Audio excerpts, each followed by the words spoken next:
Hello everyone, hope you are doing very well. ये है हमारे chapter 9 audit of items of financial statement के revision का part 2। इसमें हम कवर अप करने वाले हैं property, plant and equipment, intangible assets, inventory और कैश एंड कैश इक्विवेलेंट का किस तरह से ऑडिट हो सकता है। पार्ट 1 में हमने कवर अप किया था इनकम और एक्सपेंडिचर का ऑडिट कैसे कर सकते हैं। उसमें sales, other income, then purchases, employ benefit expenses और अदर एक्सपेंसेस को कवर अप किया था और इनकम स्टेटमेंट के जो एसेट्स थे वो भी कवर अप किए थे। राइट, होप आपने वो देख लिया होगा, आपको समझ में भी आ गया होगा। तो चलिए स्टार्ट करते हैं चैप्टर 9 का पार्ट 2 रिवीजन। आपको पता है कि चैप्टर 9 में से 8 to 12 मार्क्स के क्वेश्चन तो आते ही है, उनसे ज्यादा भी पूछ सकते हैं हम। तो ये चैप्टर काफी इंपॉर्टेंट है, अच्छे से करके जाइएगा। राइट, तो चलिए स्टार्ट करते हैं। हम सबसे पहले देखेंगे बैलेंस शीट आइटम्स जो भी है उनके लिए जो असर्शंस है वो भी समझना पहले नेसेसरी है। वो है पेज नंबर 9.5 के ऊपर दिया हुआ है। तो चलिए वो फटाफट याद कर लेते हैं। हमने चैप्टर 3 पार्ट 1 SF 500 के साथ असर्शंस समझे थे, बट यहां पर ऑडिट करेंगे हम, जब आइटम वाइज ऑडिट करेंगे तो उसमें भी असर्शंस काफी नेसेसरी होते हैं, क्योंकि वही हमें चेक करने रहेंगे कि यहां पर मिसस्टेटमेंट्स हो सकते हैं। राइट, तो चलिए वो स्टार्ट करते हैं। Balance sheet captions comprising assets, liabilities and equity balances। Balance sheet जो अकाउंट बैलेंसेस है उसमें तीन चीज हो सकती है, असेट, लायबिलिटी और इक्विटी या फिर कैपिटल। राइट, जो हमारे बैलेंस शीट का पार्ट है। Existence one of the assertions, assets, liabilities and equity balances exist at the period end। जिस पीरियड एंड का हम ऑडिट कर रहे हैं उस पीरियड एंड पर वो असेट, लायबिलिटी या फिर जो कैपिटल है वो एक्चुअल में एग्जिस्ट करती होनी चाहिए। उसका एग्जांपल दिया है, उसमें है inventory balances. Inventory recognised in the balance sheet actually existed as at the period end. अगर हम इन्वेंटरी देखें तो इन्वेंटरी एक्चुअल में होनी चाहिए period and. Period and generally हमारा क्या होगा, 31 मार्च। तो उस दिन पर वो इन्वेंटरी एक्चुअल में एग्जिस्ट करती होनी चाहिए। Completeness, all assets, liabilities and equity balances that were supposed to be recorded have been recognized in the financial statements।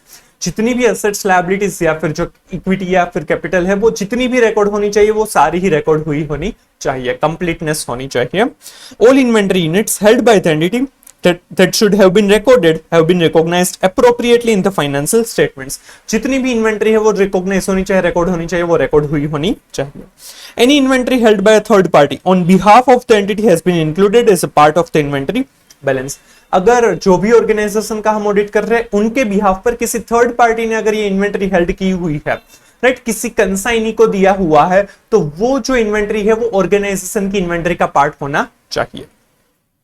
Inventory held by the entity as a consignee on behalf of third party, that is consignor, shall be excluded। अगर जिस organisation का हम audit कर रहे हैं उस organisation ने किसी थर्ड पार्टी के बिहाफ पर इन्वेंटरी हेल्ड की हुई है, अगर for example as a consignee, जिस ऑर्गेनाइजेशन का हम ऑडिट कर रहे हैं वो कंसाइनी है और उन्होंने कंसाइनर के बिहाफ पर अगर इन्वेंटरी हेल्ड की हुई है तो वो एक्सक्लूड होनी चाहिए, क्योंकि उसकी ओनरशिप है वो कंसाइनर की रहेगी। समझ में आ रहा है ना, पोजीशन ही सिर्फ एंटिटी के पास है। चलिए, then cut off, whether all assets and liabilities are reported in the appropriate period। जो भी assets, liabilities है वो उसी पीरियड की है या नहीं वो देखना रहेगा। कट ऑफ हमने चैप्टर 3 में जब assertions पढ़े थे तब अकाउंट बैलेंसेस का पार्ट नहीं था, बट एक्चुअल में जो भी ट्रांजैक्शन रिकॉर्ड होगा वो at the end account balance को अफेक्ट करेगा, तो उसके लिए कट ऑफ देखना नेसेसरी होगा। Inventory balances as at the year end does not include any element of next financial year। All items of inventory pertaining to the relevant year shall be included regardless of the location। जितनी भी inventory इस साल की है वो इस साल में रिकॉर्ड होनी चाहिए। कट ऑफ ध्यान में रखना है, फाइनेंशियल ईयर को हमें ध्यान में रखना है, चाहे वो कोई भी लोकेशन पर हो। Valuation, assets, liabilities and equity balances have been valued appropriately, that is the amounts at which they are recorded are appropriate। There has been no overstatement or understatement। Valuation, measurement जो भी है वो accurate होना चाहिए, वो appropriate होना चाहिए, understatement या फिर ओवरस्टेटमेंट नहीं होना चाहिए। Inventory has been recognized at the lower of cost and net realizable value in accordance with AS2 inventories। आपने AS2 पढ़ा ही होगा, आपको पता ही होगा कि इन्वेंटरीज है वो कॉस्ट और NRV whichever is lower पर रिकॉर्ड होता है, तो उसी पर वो रिकॉर्ड होना चाहिए। Any cost that could not be reasonably allocated to the cost of production, that is for example general and administrative cost, and any abnormal wastages have been excluded from the cost of inventory। अगर आपने AS2 पढ़ा है तो inventory valuation में ऐसा provision है कि value में आप क्या क्या कवर अप कर सकते हैं। एक तो कॉस्ट ऑफ परचेस है, then cost incurred to bring the inventory in current condition and location के लिए जो भी कॉस्ट किया है वो भी कवर अप होता है, राइट। बट उसमें कुछ कॉस्ट एक्सक्लूड होते हैं, लाइक जनरल एडमिनिस्ट्रेटिव ओवरहेड्स है, then selling and distribution overheads है, फिर स्टोरेज कॉस्ट है। स्टोरेज कॉस्ट कैसा है कि जिससे कोई वैल्यू एडिशन नहीं हो रहा है, बस वो बन गया है, फिर उसे स्टोर करने के लिए किया हुआ एक्सपेंस इन्वेंटरी का पार्ट नहीं होगा। एंड फोर्थ एब्नॉर्मल लॉसेस है। तो ये चारों चीजें एक्सक्लूड होती है, तो हमें ये ध्यान में रखना है कि इन्वेंटरी का वैल्यूएशन जब हम चेक करेंगे तो ये चारों चीजें एक्सक्लूड हुई है, और जो इंक्लूड होना चाहिए इस पर एस टू वो इंक्लूड हुआ है। An acceptable valuation basis, for example, FIFO, weighted average, etc., has been used to value inventory as at the period end. उसके लिए जो methods allowed है, like FIFO है, weighted average है, AS2 के हिसाब से, तो उसी हिसाब से हुआ है या नहीं वो भी हमें चेक करना रहेगा। चलिए, then rights and obligations. Entity has the right to asset, that is whether the entity has ownership and legal title to assets, and liabilities recognized in the financial statements represent all the entity's obligation to repayment as at the given date. जो भी assets है उसके ऊपर rights entity का ही होना चाहिए, right? और जो liabilities है वो entity की ही obligation होनी चाहिए at the period end, वो हमें देखना रहेगा। The entity owns or controls the inventory recorded in the financial statement, that is the purchase invoices have been made in the name of client. जो भी inventory है वो उसके ऊपर राइट एंटिटी का ही होना चाहिए। उसके लिए हमें शायद परचेज इनवॉइसेस देखने रहेंगे, तो वो बराबर है या नहीं वो हम चेक करेंगे, ताकि पता चले कि राइट्स एंटिटी का है या नहीं। An inventory held by the entity on behalf of another entity has not been recognized as part of inventory of entity. For example, consignment agreement can be checked. अगर किसी और के बिहाफ पर entity ने कोई भी इन्वेंटरी हेल्ड की है तो वो इसमें नहीं आना चाहिए, क्योंकि इसकी जो उसके जो राइट्स है वो थर्ड पार्टी कंसाइनर के हो सकते हैं। प्रेजेंटेशन एंड डिस्क्लोजर, इसमें भी असेट्स और लायबिलिटीज है वो भी प्रेजेंट और डिस्क्लोज बराबर होनी चाहिए फाइनेंशियल स्टेटमेंट में, नोट्स टू अकाउंट्स में, राइट। तो उसके भी असर्शंस यहां पर कवर अप हो जाएंगे। Whether particular items in the financial statements are properly classified, described and disclosed, जो भी आइटम है वो प्रॉपर्ली क्लासिफाई हुई है रेवेन्यू या कैपिटल में, या फिर जो भी स्पेसिफिक लेजर में आना चाहिए उसी लेजर में हमने दिखाया है या नहीं, उसके लिए डिस्क्रिप्शन या फिर डिस्क्लोजर जो भी करना है वो सब कुछ एस या फिर जो भी उनके फाइनेंशियल रिपोर्टिंग फ्रेमवर्क है उस हिसाब से हुए या नहीं वो हम चेक करेंगे। Presentation and disclosure assertions are considered during the course of the audit to determine that disclosure are complete and accurate. जितने भी disclosure necessary है वो accurate और complete होने चाहिए, right? As per AS Index या फिर applicable financial reporting framework. The disclosure that are most susceptible to material misstatement are those that require significant judgment and qualitative assessment. जो भी judgement या फिर एस्टिमेशन वाले डिस्क्लोजर प्रेजेंटेशन होंगे वो ज्यादा ससेप्टेबल है, उसमें फ्रॉड होने के चांसेस ज्यादा रहेंगे, तो उसके ऊपर हमारा फोकस ज्यादा होना चाहिए, हमें प्रोफेशनल स्केप्टिसिज्म मेंटेन करनी रहेगी। Audit teams assess the completeness and accuracy of disclosure by determining that the disclosures provide information in a manner that does not materially omit, distort or mislead the user. Audit team को खास ध्यान रखना है कि कोई भी disclosure ऐसा नहीं होना चाहिए जो किसी को मिसलीड करे, डिस्टोर्ट, उसमें कुछ भी चीज छूटनी नहीं चाहिए, ओमिट नहीं होना चाहिए। The balances have been appropriately segregated or disaggregated. The related disclosure are understandable and in accordance with the applicable financial reporting.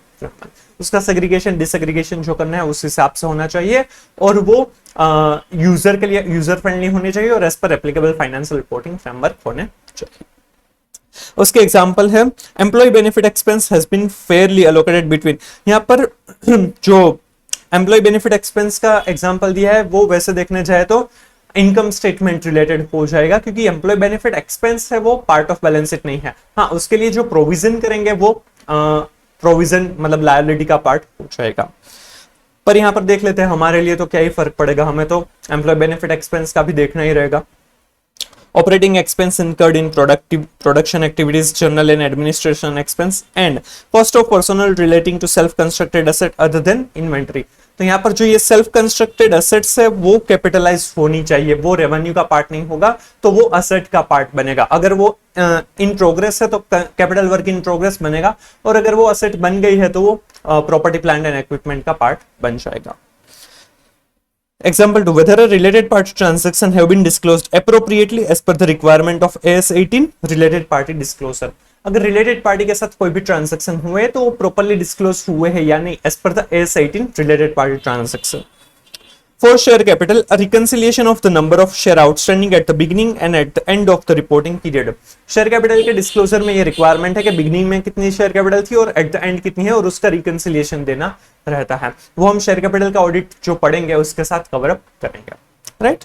तो ये सारे असर्शंस थे related to the account balances, balance sheet items, assets, liabilities and capital या फिर equity, right. चलिए अब हम start करते हैं audit of various items of financial statements, specifically assets. इस पार्ट में हम property, plant, equipment, intangible asset, inventory और cash and cash equivalent cover up करेंगे, और बाकी जितनी भी असेट्स और लायबिलिटीज पेंडिंग रहेगी वो हमारे पार्ट 3 में आएगी, राइट। तो चलिए स्टार्ट करते हैं। थोड़ा सा पीछे है वो, सबसे पहले हम प्रॉपर्टी, प्लांट एंड इक्विपमेंट से ही स्टार्ट करेंगे। वो थोड़ा सा इजी है, थोड़ा सा लेंथी है, बट समझ में आएगा।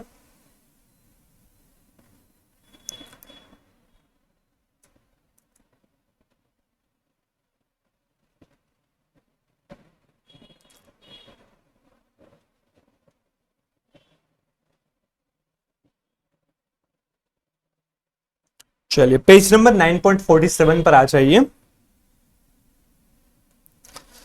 9.47 पर है land, building, plant and equipment, furniture and fixture, vehicles, office equipment, computers etcetera referred to as a property, plant and equipment, PPE, right. आपने AS10 पढ़ा होगा तो ये सारी आपको चीजें पता ही होगी। AS10 property, plant and equipment के हिसाब से जो टेंजिबल एसेट्स है वो कवर अप हो जाएगी। तो इसका ऑडिट हम किस तरह से करेंगे वो हम सबसे पहले समझेंगे। The valuation of PPE becomes a very important aspect of consideration by the auditor in the course of his audit. The auditor should analyze the expenditure incurred on PPE, whether they are on of revenue or a capital in nature. Property, plant, equipment जो भी है वो काफी major part होता है generally. कोई भी entity हो उसका ऑडिट करिए, उसका फाइनेंशियल स्टेटमेंट का मेजर पार्ट हो सकता है एसेट्स का, राइट। तो उसके ऊपर हमें खास ध्यान रखना है। उसमें कैपिटल और रेवेन्यू दोनों ही एक्सपेंडिचर हो सकता है। कैपिटल एक्सपेंडिचर होगा वो बैलेंस शीट का पार्ट बनेगा, जबकि कुछ रिपेयर मेंटेनेंस हो रहे हैं तो वो रेवेन्यू एक्सपेंडिचर हो सकता है। Capital expenditure should be added to the cost of PPE. The following expenses shall qualify as capital expenditure. Acquisition cost of asset, asset हम एक्वायर कर रहे हैं उसका कॉस्ट है वो कैपिटलाइज होगा। Addition to the assets that increases the earning capacity, हम वही जो भी हम नया एडिशन कर रहे हैं वो तभी उसमें कवर अप होगा जब उससे एफिशिएंसी बढ़ेगी। अगर वो नॉर्मल रिपेयर मेंटेनेंस है जिससे वो जो भी हमारी एसेट है वो खराब हो गई थी उसको वही लेवल पर लाने के लिए अगर एक्सपेंस कर रहे हैं तो वो रिपेयर मेंटेनेंस होगा, वो रेवेन्यू एक्सपेंडिचर होगा। उससे हमारी एफिशिएंसी इंक्रीज नहीं होगी तो वो एडिशन है वो हम कैपिटलाइज नहीं करेंगे। Benefits derived which are of a long term in nature, जिसका बेनिफिट हमें ज्यादा लंबे टाइम के लिए मिलने वाला है तो वो पार्ट ऑफ कैपिटल कॉस्ट होगा। Expenditure incur to minimise the cost of production, या फिर वो एक्सपेंडिचर इनकर करने से हमारा फ्यूचर में जो भी प्रोडक्शन है, कॉस्ट ऑफ प्रोडक्शन है वो मिनिमाइज हो जाएगा। तो ये सारे पॉइंट्स ध्यान में रखने हैं। अगर ये कंडीशन फुलफिल हो रही है तब हम ऐसा कह सकते हैं कि इससे हमें एडिशन करेंगे, पीपी असेट में कवर अप करेंगे, असेट में ऐड करेंगे, राइट। ये आपने AS10 के साथ पढ़ा होगा, राइट। चलिए, certain revenue expense also qualifies capital expenditure like wages on installation of machines, legal expenses in purchase of land and building, freight inwards on purchase of asset, etc. कुछ ऐसे revenue expenditure होंगे, right, वो भी part of asset होंगे, पर कब, जबकि वो कंस्ट्रक्शन हमारी एसेट एक्वायर कर रहे हैं तब कोई भी वेजेस वगैरह पे किए हम, कंस्ट्रक्शन हो रहा है, प्लांट एंड मशीनरी बन रहे हैं तब कोई भी हम ये वेजेस वगैरह कर रहे हैं तो वो ऐड होगा। या फिर legal expenses for land and building है तो वो सारी चीजें रेवेन्यू एक्सपेंडिचर होगी, बट वो कैपिटलाइज कर सकेंगे, राइट। ये आपने सीए फाउंडेशन में कैपिटल और रेवेन्यू एक्सपेंडिचर वगैरह में पढ़ा होगा, बट ये यहाँ पर भी करेक्ट इनकरेक्ट में या फिर एमसीक्यू में पूछ सकते हैं। There have to be analyzed and properly classified. The revenue expense like regular repair on assets have to be charged off to the statement of profit and loss. Simple. ये paragraph इतना भी important नहीं है, but एक बार आपको ये पता होगा। अगर आपने अभी अच्छे से समझ लिया तो फिर से रीड करने की जरूरत नहीं है। हाँ, इसमें से करेक्ट इनकरेक्ट या एमसीक्यू बन सकता है, बट ये इतने डिफिकल्ट नहीं है, आपने ये अकाउंट्स में पढ़ा होगा। चलिए, अब उसका ऑडिट किस तरह से करते हैं। आपने अगर पार्ट 1 देखा तो पता ही होगा, यहाँ पर ब्रीफ डिस्क्रिप्शन में असर्शंस दिए हुए होते हैं और यहाँ पर ऑडिट प्रोसीजर है कि उस असर्शन के लिए हमें कौन सी ऑडिट प्रोसीजर्स करनी रहेगी। ये ब्रीफ डिस्क्रिप्शन है, ये आपका क्वेश्चन बन जाएगा और ये जनरली आपका आंसर बन जाएगा। यहाँ पर जो डिस्क्रिप्शन होता है वही पूरा उठा के आपको क्वेश्चन पेपर में दे देते हैं, तो ये ब्रीफ डिस्क्रिप्शन की आप अच्छे से याद रखिएगा, समझिएगा, राइट। तो आपको इजी रहेगा। चलिए, first to establish the existence of PP as at the period end. सबसे पहले हमें देखना है कि क्या प्रॉपर्टी प्लांट एंड इक्विपमेंट है वो एग्जिस्ट करते हैं या नहीं। उसके लिए हम क्या देखेंगे, review entities plan for performing physical verification of PP, that is whether performed by own staff और by third party, and the policy regarding periodicity, that is whether physical verification shall be done on annual basis or once in a 2 or a 3 years। हमें सबसे पहले entity का उनका physical verification का plan किस तरह से वो देखना रहेगा, वो किस तरह से करवाता है, ओन स्टाफ करता है या फिर थर्ड पार्टी को हायर किया हुआ है, और वो कितने फ्रीक्वेंटली करते हैं, वंस इन अ ईयर या फिर वंस इन अ 2 और 3 इयर्स, राइट, वो हमें समझना रहेगा। Evidence of appropriate supervision of those performing physical verification of PPE should be examined। उसके ऊपर किस तरह से सुपरविजन किया हुआ था उसके लिए हमें एविडेंसेस लेने रहेंगे। Obtain PPE physical verification report backed by the working sheets from the entity and perform the following procedure। उनका जो भी प्रॉपर्टी प्लान एंड इक्विपमेंट के फिजिकल वेरिफिकेशन का रिपोर्ट होगा वो हम देखेंगे, वो हम लेंगे और ये सारी ऑडिट प्रोसीजर्स करेंगे। Assess if all items of PPE are properly tagged and carry identification marks or numbers and physical verification work papers to capture the asset identification numbers of assets physically verified। जो भी assets का, जो भी PPE का उन्होंने audit किया है, क्या वो प्रॉपर्ली टैग्ड था, आइडेंटिफिकेशन मार्क था, क्योंकि अगर बहुत सारे कंप्यूटर्स है, बहुत सारे एसी वगैरह है तो उसमें आइडेंटिफिकेशन नहीं पता चलता।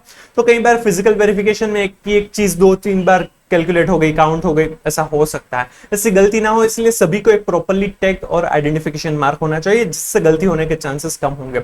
तो वो टैग वगैरह किस तरह से था और किस तरह से उन्होंने काउंट किया वो हमें समझना है। Reconciliation of items of PPS physically verified with the fixed assets register maintained by the entity as at the date or a period of undertaking physical verification। Specifically verify if the PPE addition up to the date of physical verification have been updated in the fixed asset register। हमें reconciliation करना देखना रहेगा physical verification जो किया था और books में जो रिकॉर्ड हुआ है उससे, और उन दोनों में अगर कोई भी डिफरेंस वेरिएंस आ रहा है तो वो क्यों है वो सब कुछ समझना रहेगा। और ये देखना है कि ये जो भी एडिशन हुए थे ड्यूरिंग दैट पीरियड, राइट, वो सब कुछ फिक्स्ड एसेट रजिस्टर में कवर अप हो गए हैं या नहीं। Then verify the discrepancies noted based on physical verification undertaken and the manner in which such discrepancies have been dealt within the entity's books and financial statements। जो भी physical verification हुआ है अगर उसमें कोई भी डिस्क्रिपेंसी मिली है तो उसको किस तरह से उन्होंने डील किया है इन द फाइनेंशियल स्टेटमेंट्स और बुक्स ऑफ अकाउंट्स, वो हमें समझना रहेगा। For example, any identified shortages और assets not in working condition and और active use should be accounted for as a deletion in the books of account post approvals by the entity's management, and depreciation should have ceased to be charged after the date of deletion। अगर कोई भी asset ऐसी मिली है कि जो inactive use नहीं है, right, या फिर शॉर्टेज मिल रहा है या फिर कोई ऐसी कंडीशन ऐसी खराब हो गई है, तो क्या उसे एज अ डिलीशन ट्रीट करना है, तो वो मैनेजमेंट की अप्रूवल, जो ऑथोराइज्ड पर्सन है उसकी अप्रूवल मिलेगी, उसके बाद उसे एज अ डिलीशन ट्रीट किया है या नहीं वो देखना रहेगा, और उसके ऊपर डेप्रिसिएशन सीज कर दिया है या नहीं वो हमें देखना रहेगा, राइट। तो ये एग्जिस्टेंस के बारे में था। Assets, property plan and equipment है, उनका एग्जिस्टेंस हम किस तरह से चेक कर पाएंगे, तो उसके लिए हम मैनेजमेंट के प्लान किस तरह से, फिजिकल वेरिफिकेशन का, वो सारी चीजें समझेंगे। उसके लिए उनके पास जो एविडेंसेस है वो सारे देखेंगे और उसमें प्रोसीजर करेंगे, उसमें डिस्क्रिपेंसी वगैरह किस तरह से, वो सारी चीजें हम कवर अप करेंगे, राइट। तो ये इटसेल्फ क्वेश्चन बन सकता है। चलिए, addition to PPE during the period under audit have been recorded in the financial statements and do not include any PPE that belong to third parties but does include PPE owned and controlled by the entity although lying with third party completeness, right। जो भी entity की property plan and equipment है वो सारे इसमें cover up हो गए हैं। थर्ड पार्टी के जो भी पीपी है वो हमने इसमें इंक्लूड नहीं किए हैं, और अगर हमारी जो भी ऑर्गेनाइजेशन का हम ऑडिट कर रहे हैं उसकी जो कोई भी पीपी है वो थर्ड पार्टी के पास है, उसको हमने इंक्लूड किया हुआ है। Verify the movement in the PPE schedule, asset class wise like building, plant and machinery etc. compiled by the management। हमें मूवमेंट देखनी है प्रॉपर्टी प्लांट एंड इक्विपमेंट की, वो जो प्लांट एंड मशीनरी वाइज है, बिल्डिंग वाइज है, उस तरह से देखेंगे। उसमें क्या हो सकता है, opening balance plus addition during the period minus deletion during the period is equal to closing balance. Opening क्या था, उसमें एडिशन हुआ है, परचेस किया है ड्यूरिंग द ईयर तो उसे ऐड करना है, अगर कुछ भी सेल कर दिया तो उसे माइनस करना है, तो क्लोजिंग बैलेंस मिल जाएगी as at the period end, that is generally 31st March. Tally the closing balance to the entity's books of account. वो जो सारे रजिस्टर्स हैं उनको हम books of accounts, fixed asset register वगैरह है, अकाउंट्स है, प्रॉपर्टी प्लांट एंड इक्विपमेंट का, उसके साथ मैच करेंगे। Check the arithmetical accuracy of the movements in PPE schedule. Tally the opening balances to the previous year audited financial statements. ये जो सारी मूवमेंट है उसको हम arithmetical accuracy चेक करेंगे, उसमें जो फॉर्मूला पुट की है वो बराबर है या नहीं, और जो ओपनिंग बैलेंस है उनको प्रीवियस ईयर के जो फाइनेंशियल स्टेटमेंट्स है उनके साथ वेरीफाई करेंगे। For additions during the period under audit obtain a listing of all additions from the management and perform the following procedure. जितने भी एडिशंस हुआ है ड्यूरिंग द ईयर उसके लिए हमें मैनेजमेंट के पास से पूरा ही लिस्ट लेना है कि कितना एडिशन हुआ है, और उसमें हम ऑडिट प्रोसीजर्स करेंगे। For all material additions verify if such expenditure meets the criteria of PP as per AS10 revised, refer to capital and revenue expenditure. जो भी एडिशन हुए हैं उसके लिए हमें पहले तो देखना रहेगा कि जो भी एक्सपेंडिचर कैपिटलाइज कर रहे हैं वो क्या AS10 के पीपी के क्राइटेरिया, रिकॉग्निशन क्राइटेरिया उस हिसाब से बराबर है या नहीं, राइट, वो हमें देखना रहेगा। उसे रेवेन्यू ट्रीट करना चाहिए या कैपिटल, वो रिकॉग्निशन क्राइटेरिया है वो हम अप्लाई करेंगे और देखेंगे कि वो बराबर है या नहीं। This cost include cost incurred initially to acquire or construct an item of property, plant and equipment, and cost incurred subsequently to add to, replace part of or service it. जो भी कॉस्ट हुआ है वो initially acquisition का है या फिर कोई ऐसा है कि जिसमें सिर्फ रिपेयर मेंटेनेंस है, सिर्फ पार्ट वगैरह चेंज करने का एक्सपेंस है, वो देखेंगे। Verify that the cost of an item of PP is as per AS10 revised. जो भी कॉस्ट इनकर की है और कॉस्ट हम रिकॉर्ड कर रहे हैं वो एज पर AS10 जो रिक्वायरमेंट है उसी हिसाब से है। Verify and ensure that items such as parts, standby equipment and servicing equipment are recognized as PPE only when they are held for more than one period as per requirement of AS10 revised. अगर कोई भी standby equipment है, servicing equipment वगैरह है, तो वो तभी as a PPE recognise कर सकते हैं जब वो हम 1 ईयर से ज्यादा के लिए हेल्ड करने वाले हैं। Ensure that the entity is not recognizing cost of the day-to-day servicing in the carrying amount of an item of PPE. जो भी डे टू डे रिक्वायरमेंट है, कैरिंग कॉस्ट है, राइट, वो सारी चीजें प्रॉपर्टी प्लांट एंड इक्विपमेंट का part नहीं होना चाहिए, वो रेवेन्यू एक्सपेंस होगा। Test the purchase invoice, installation certificate और रिपोर्ट और other similar documentation maintained by the entity to verify the date of addition for all addition samples of PP during the period under audit. जो भी purchase invoice है, installation certificates है, वो सारी चीजें हम कवर अप देखेंगे ताकि एडिशन है वो बराबर हुआ है या नहीं वो हम चेक कर पाए। Verify whether the PPE addition have been approved by the authorized personnel. जो भी एडिशन हुआ है वो क्या authorized person ने अप्रूव किया है या नहीं वो हमें देखना रहेगा।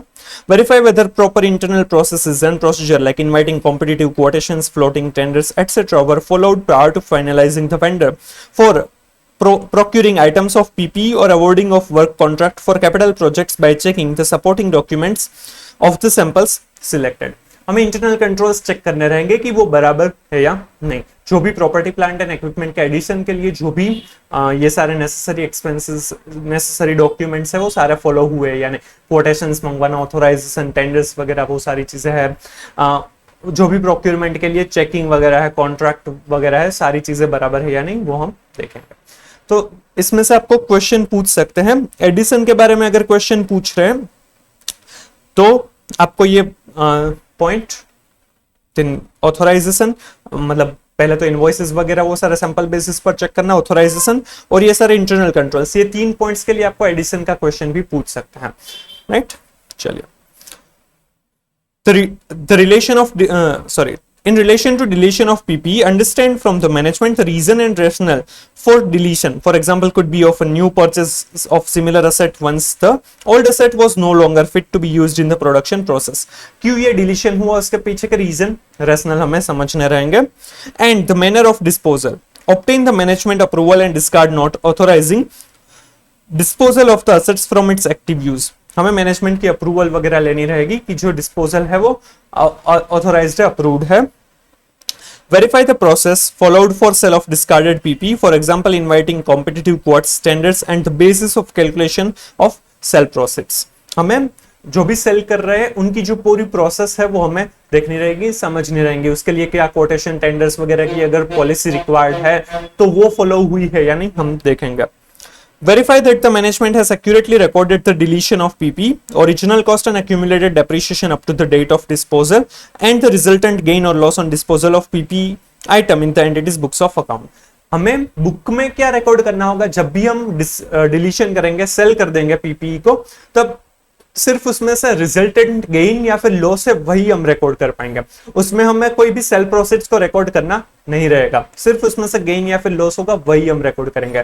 जो बुक में वैल्यू है राइट, उसमें अगर डेप्रिसिएशन बाकी है तो वो till the date of deletion हम डेप्रिसिएशन लगाएंगे और उसके बाद जो अमाउंट आएगी उसको हमें सेल प्रोसीड्स में से माइनस करना होगा और वो जो डिफरेंशियल अमाउंट मिलेगी वो गेन या फिर लॉस होगा, उसे हमें कंसिडर करना होगा राइट, उसे हम प्रॉफिट एंड लॉस अकाउंट में चार्ज करेंगे। तो अगर डिलीशन के बारे में पूछ रहे हैं तो ये पूरा क्वेश्चन आपके लिए इंपॉर्टेंट, ये पूरा पॉइंट आपके लिए इंपॉर्टेंट हो जाएगा। तो हम कंप्लीटनेस में हमने क्या क्या देखा कि जितनी भी मूवमेंट हो रही है प्रॉपर्टी प्लांट एंड इक्विपमेंट में वो हमें ध्यान से चेक करनी है। Opening plus addition minus deletion is equal to closing balance right. तो ओपनिंग को चेक करने के लिए हम प्रीवियस ईयर जो भी है राइट, उसके जो ऑडिटेड फाइनेंशियल स्टेटमेंट है उसमें जो क्लोजिंग बैलेंस थे उसके साथ हम मैच कर पाएंगे राइट। फिर जो क्लोजिंग बैलेंस आ रही है वो फाइनल बुक्स ऑफ अकाउंट्स के हिसाब से बराबर है या नहीं वो देखेंगे। एडिशन के लिए हमने 3 पॉइंट्स देखे कि सैंपल बेसिस पर आप परचेज इंस्टॉलेशन सर्टिफिकेट वो सारे इनवॉइसेस वगैरह है वो सारी चीजें देखें, ऑथोराइजेशन है या नहीं वो देखें और internal controls internal policies process है वो फॉलो हो रही है या नहीं वो हमें देखना रहेगा। और जो रिकॉग्निशन के लिए था उसमें रिकॉग्नाइज करना है कि S10 के हिसाब से रिकॉग्नाइज हो रहा है या नहीं, जो भी एक्सपेंसेस पीपी के लिए कर रहे हैं वो रेवेन्यू है या फिर कैपिटल वो हमें असर्टेन करना रहेगा राइट। तो ये सारी चीजें कंप्लीटनेस के लिए थी, कंप्लीटनेस इटसेल्फ क्वेश्चन बन सकता है। चलिए, then PP have been valued appropriately and as per generally accepted accounting policies and practices. उसका वैल्यूएशन मेजरमेंट है वो बराबर होना चाहिए। It is a common understanding that the value of fixed assets or PP depreciates due to efflux of time, use and obsolescence. जो भी property plant and equipment है वो टाइम जैसे पास होता है ऑब्सोलेट होता जाता है, उसका यूज होता है, इसलिए उसकी वैल्यू डिक्रीज होती है, इसलिए हम डेप्रिसिएशन करते रहे। The diminution in the value represents an item of cost of the entity for earning revenue during a given period. जो हमारा रेवेन्यू अर्न करना है उसके सामने वो जो डिमिन्यूशन है डिक्रीज हो रहा है वो हमारे लिए एक्सपेंस बनेगा। Unless this cost in the form of depreciation is charged to the accounts, the profit or loss would not be correctly ascertained and the value of PPE would be shown at a higher amount. So, अगर हम depreciation नहीं करेंगे तो हमारा profit या loss होगा वो हमें सही show नहीं करेगा, वो गलत होगा। और even हमारी जो assets, हमारी जो property plant and equipment है उसकी भी value higher ज्यादा दिखाई जाएगी, overstated लगेगी, right? इसीलिए depreciation करना जरूरी होगा। The auditor should verify that the entity has charged depreciation on all items of PP unless any items of PP is non-depreciable like freehold land. Auditor को ये देखना है कि जितनी भी एसेट्स हैं उन सभी पर डेप्रिसिएशन लगा है, एक्सेप्ट अगर वो ऐसी एसेट है जिसमें डेप्रिसिएशन नहीं लगेगा, लाइक लैंड है उसके ऊपर कोई भी डेप्रिसिएशन नहीं लगता है। Assess that the depreciation method used reflects the pattern in which the asset's future economic benefits are expected to be consumed by the entity. It could be straight line method, diminishing value method, unit of production method as applicable. उसमें जो भी depreciation की method है वो क्या बराबर है या नहीं वो हमें देखनी है, उनका जो यूसेज है उनकी जो पैटर्न है राइट उसी हिसाब से है या नहीं वो देखेंगे। उसमें स्ट्रेट लाइन मेथड, SLM है, WDV रिटर्न डाउन या फिर डिमिनिशिंग बैलेंस मेथड जो भी बोलेंगे वो है, या फिर प्रोडक्शन के बेसिस पर, यूनिट्स ऑफ प्रोडक्शन के बेसिस पर हो रही है। ये सारी मेथड्स आपने इवन AS10 में भी पढ़ी होगी और CA फाउंडेशन में भी पढ़ी होगी राइट। तो वो मेथड बराबर है या नहीं वो हमें देखना रहेगा। And the auditor should also verify whether the management has done an impairment assessment to determine whether an item of property, plant and equipment is impaired as per the requirement of AS28 impairment of assets. Impairment क्या है? Assets की value है बहुत ज्यादा decrease हो गई है, कुछ भी रीजन हो सकता है, कोई नेचुरल कैलेमिटी हो गई, वो असेट खराब हो गई, उस वजह से जो बुक वैल्यू है उसमें बहुत ही ज्यादा लॉस हो गया, तो वो हमें चेक करते रहना होगा। S28 वैसे आपके सिलेबस में नहीं है, बट इंपेयरमेंट ऑफ असेट्स की वजह से असेट्स की वैल्यू बहुत ज्यादा डिक्रीज हो जाती है, तो वो इंपेयरमेंट लॉस हमें PNL में चार्ज करना रहता है। तो ये इंपेयरमेंट का असेसमेंट होता है कि वैल्यू कितनी होगी आज कितनी, तो वो भी करना जरूरी है, उसकी वजह से वैल्यूएशन चेंज हो जाएगा। तो प्रॉपर्टी प्लांट एंड इक्विपमेंट के वैल्यूएशन के लिए 3 पॉइंट्स दिए हैं, एक तो डेप्रिसिएशन सभी आइटम्स पे दिया गया है या नहीं, उनकी मेथड बराबर है या नहीं, और इंपेयरमेंट असेसमेंट उसका लॉस वगैरह एज पर S28 हुआ है या नहीं राइट। ये भी इटसेल्फ क्वेश्चन 3 मार्क्स में बन सकता है। Then entity has a valid legal ownership rights over the PPE claim to be held by the entity and recorded in the financial statements, rights and obligation। जो भी PPE record की हुई है वो एंटिटी की ही होनी चाहिए। In addition to the procedure undertaken for verifying completeness of additions to PP during the period under audit, the auditor, while performing testing of additions, should also verify that all PP purchase invoices are in the name of the entity that entitles legal title of ownership to the respective entity. हम जब भी addition check करेंगे तब हमें ये ध्यान में रखना है कि जो पीपीई है उनका जो इनवॉइस है वो एंटिटी के नाम पर ही है, ताकि पता चले कि इस पीपीई के ऊपर एंटिटी का ही राइट है, राइट? तो ये हमें ध्यान में रखना होगा. Simple. For all additions to land and building in particular, the auditor should check the conveyance deed or a sell deed to verify whether the entity is the legal and valid owner or not. जो भी land building वगैरह है तो उसमें sale deed वगैरह है, convince deed जब transfer करते हैं तब ये डीड बनता है, तो उसमें देखना है कि ये एंटिटी के नाम पर ही ट्रांसफर हो रहा है या नहीं, वो देखेंगे. The auditor should insist and verify the original title deeds for all immovable properties held as at the balance sheet date. Auditor को एम्फेसिस करना है कि वो जो भी लैंड एंड बिल्डिंग मतलब कि इमूवेबल प्रॉपर्टी है उसके ओरिजिनल टाइटल डीड्स देखे, ताकि पता चले कि ये एंटिटी के नाम पर ही है. In case the entity has given such immovable property as security for any borrowings and the original title deeds are not available with the entity, the auditor should request the entity's management for obtaining a confirmation from the respective lenders that they are holding the original title deeds of immovable property as security. अगर entity के पास original title deeds available नहीं है तो उन्हें third party मतलब जिसके भी पास से उन्होंने लोन ली होगी एंटिटी ने, लेंडर्स जो भी होंगे शायद उनके पास हो सकते हैं ओरिजिनल टाइटल डीड्स, तो ऑडिटर रिक्वेस्ट करेगा for the external confirmation from the lender, right, कि भाई अब हमें बताइए कि इमूवेबल प्रॉपर्टी के ओरिजिनल टाइटल डीड्स आप ही के पास है. Simple. In addition, the auditor should also verify the register of charges available with the entity to assess that any charge has been created against the PPE. जो भी charges वगैरह create की है in against property plant and equipment, तो उसके लिए हमें register of charge देखना रहेगा कि वो जो चार्जेस है उसके हिसाब से पता चलेगा कौन से प्रॉपर्टी प्लांट एंड इक्विपमेंट है उसके ऊपर कितने ऊपर चार्ज क्रिएट हुआ है और उस हिसाब से वो एंटिटी की ही असेट्स है या नहीं, राइट? तो यहाँ पर 5 पॉइंट्स दिए हैं for the rights and obligations of property plant and equipment. एक तो हम एडिशन चेक करेंगे तब देखेंगे कि जो इनवॉइसेस है वो एंटिटी के नाम पर ही है या नहीं. इमूवेबल प्रॉपर्टीज होगी तो उसमें सेल डीड, कन्वेंस डीड वगैरह हमें चेक करना रहेगा, और इमूवेबल प्रॉपर्टीज के लिए हमें ओरिजिनल टाइटल डीड्स चेक करने हैं, और अगर वो टाइटल डीड्स किसी और के पास है तो हम उसके पास से एक्सटर्नल कंफर्मेशन मंगवाएंगे और रजिस्टर ऑफ चार्ज भी देखना रहेगा. ये भी आपको क्वेश्चन पूछ सकते हैं, और ये ध्यान में रखिएगा कि आपको क्वेश्चन है वो ये ब्रैकेट में लिखा है ना राइट्स एंड ऑब्लिगेशंस, उस तरह से नहीं पूछेंगे. यहाँ पर जो डिस्क्रिप्शन है वो आपके क्वेश्चन का पार्ट होगा. आपको हर बार ऐसा जरूरी नहीं कि सीधा ही बोल दे कि आप ये राइट्स एंड ऑब्लिगेशंस कैसे चेक करेंगे, उसके लिए हमें ऑडिट प्रोसीजर्स बताए. आपको ऐसा पूछेंगे कि entity has a valid legal ownership rights over PP claim to be held by the entity and recorded in the financial statement. भले ही इसमें राइट्स आ रहे हैं बट सारी ये सेशंस में ऐसी चीज नहीं आ रही है, ऐसे कीवर्ड्स नहीं आ रहे, तो अच्छे से समझिएगा और फिर अपना आंसर कीजिएगा. और पेपर के टाइम ये खास चीज याद रखें कि आप क्वेश्चन पहले अच्छे से रीड करें, समझें and then start writing the answer. चलिए. And disclosures for PP have been appropriately made. उसके लिए शेड्यूल 3 पार्ट 1 के हिसाब से ही हमें सारे जो भी डिस्क्लोजर्स है वो दिए हैं. कंपनीज एक्ट 2013 में शेड्यूल 3 है फाइनेंशियल रिपोर्टिंग, किस तरह फाइनेंशियल स्टेटमेंट्स किस तरह से बनने चाहिए उसके लिए, और पार्ट 1 है वो एस की बैलेंस शीट के लिए है, और आपको सिर्फ पार्ट 1 के हिसाब से डिस्क्लोजर्स दिए हुए हैं, बट वो इंपॉर्टेंट है, वो पूछते रहते हैं. Under the heading property plant and equipment, जो भी बैलेंस शीट का फेस होगा उसके ऊपर तो सिर्फ प्रॉपर्टी प्लांट एंड इक्विपमेंट ही लिखा जाएगा, बट नोट्स टू अकाउंट्स में क्लासिफिकेशन देना रहेगा. उसमें क्या हो सकता है, classification shall be given as land, buildings, plant and equipment, furniture and fixture, vehicle, office equipment, others. Specify the nature. Assets under lease shall be separately specified under each class of assets. अगर कोई भी lease पर assets है तो उसको अलग से दिखाना रहेगा. A reconciliation of the gross and net carrying amounts of each class of assets at the beginning and end of the reporting period, showing additions, disposals, acquisitions through business combinations. Business combination मतलब कि amalgamation.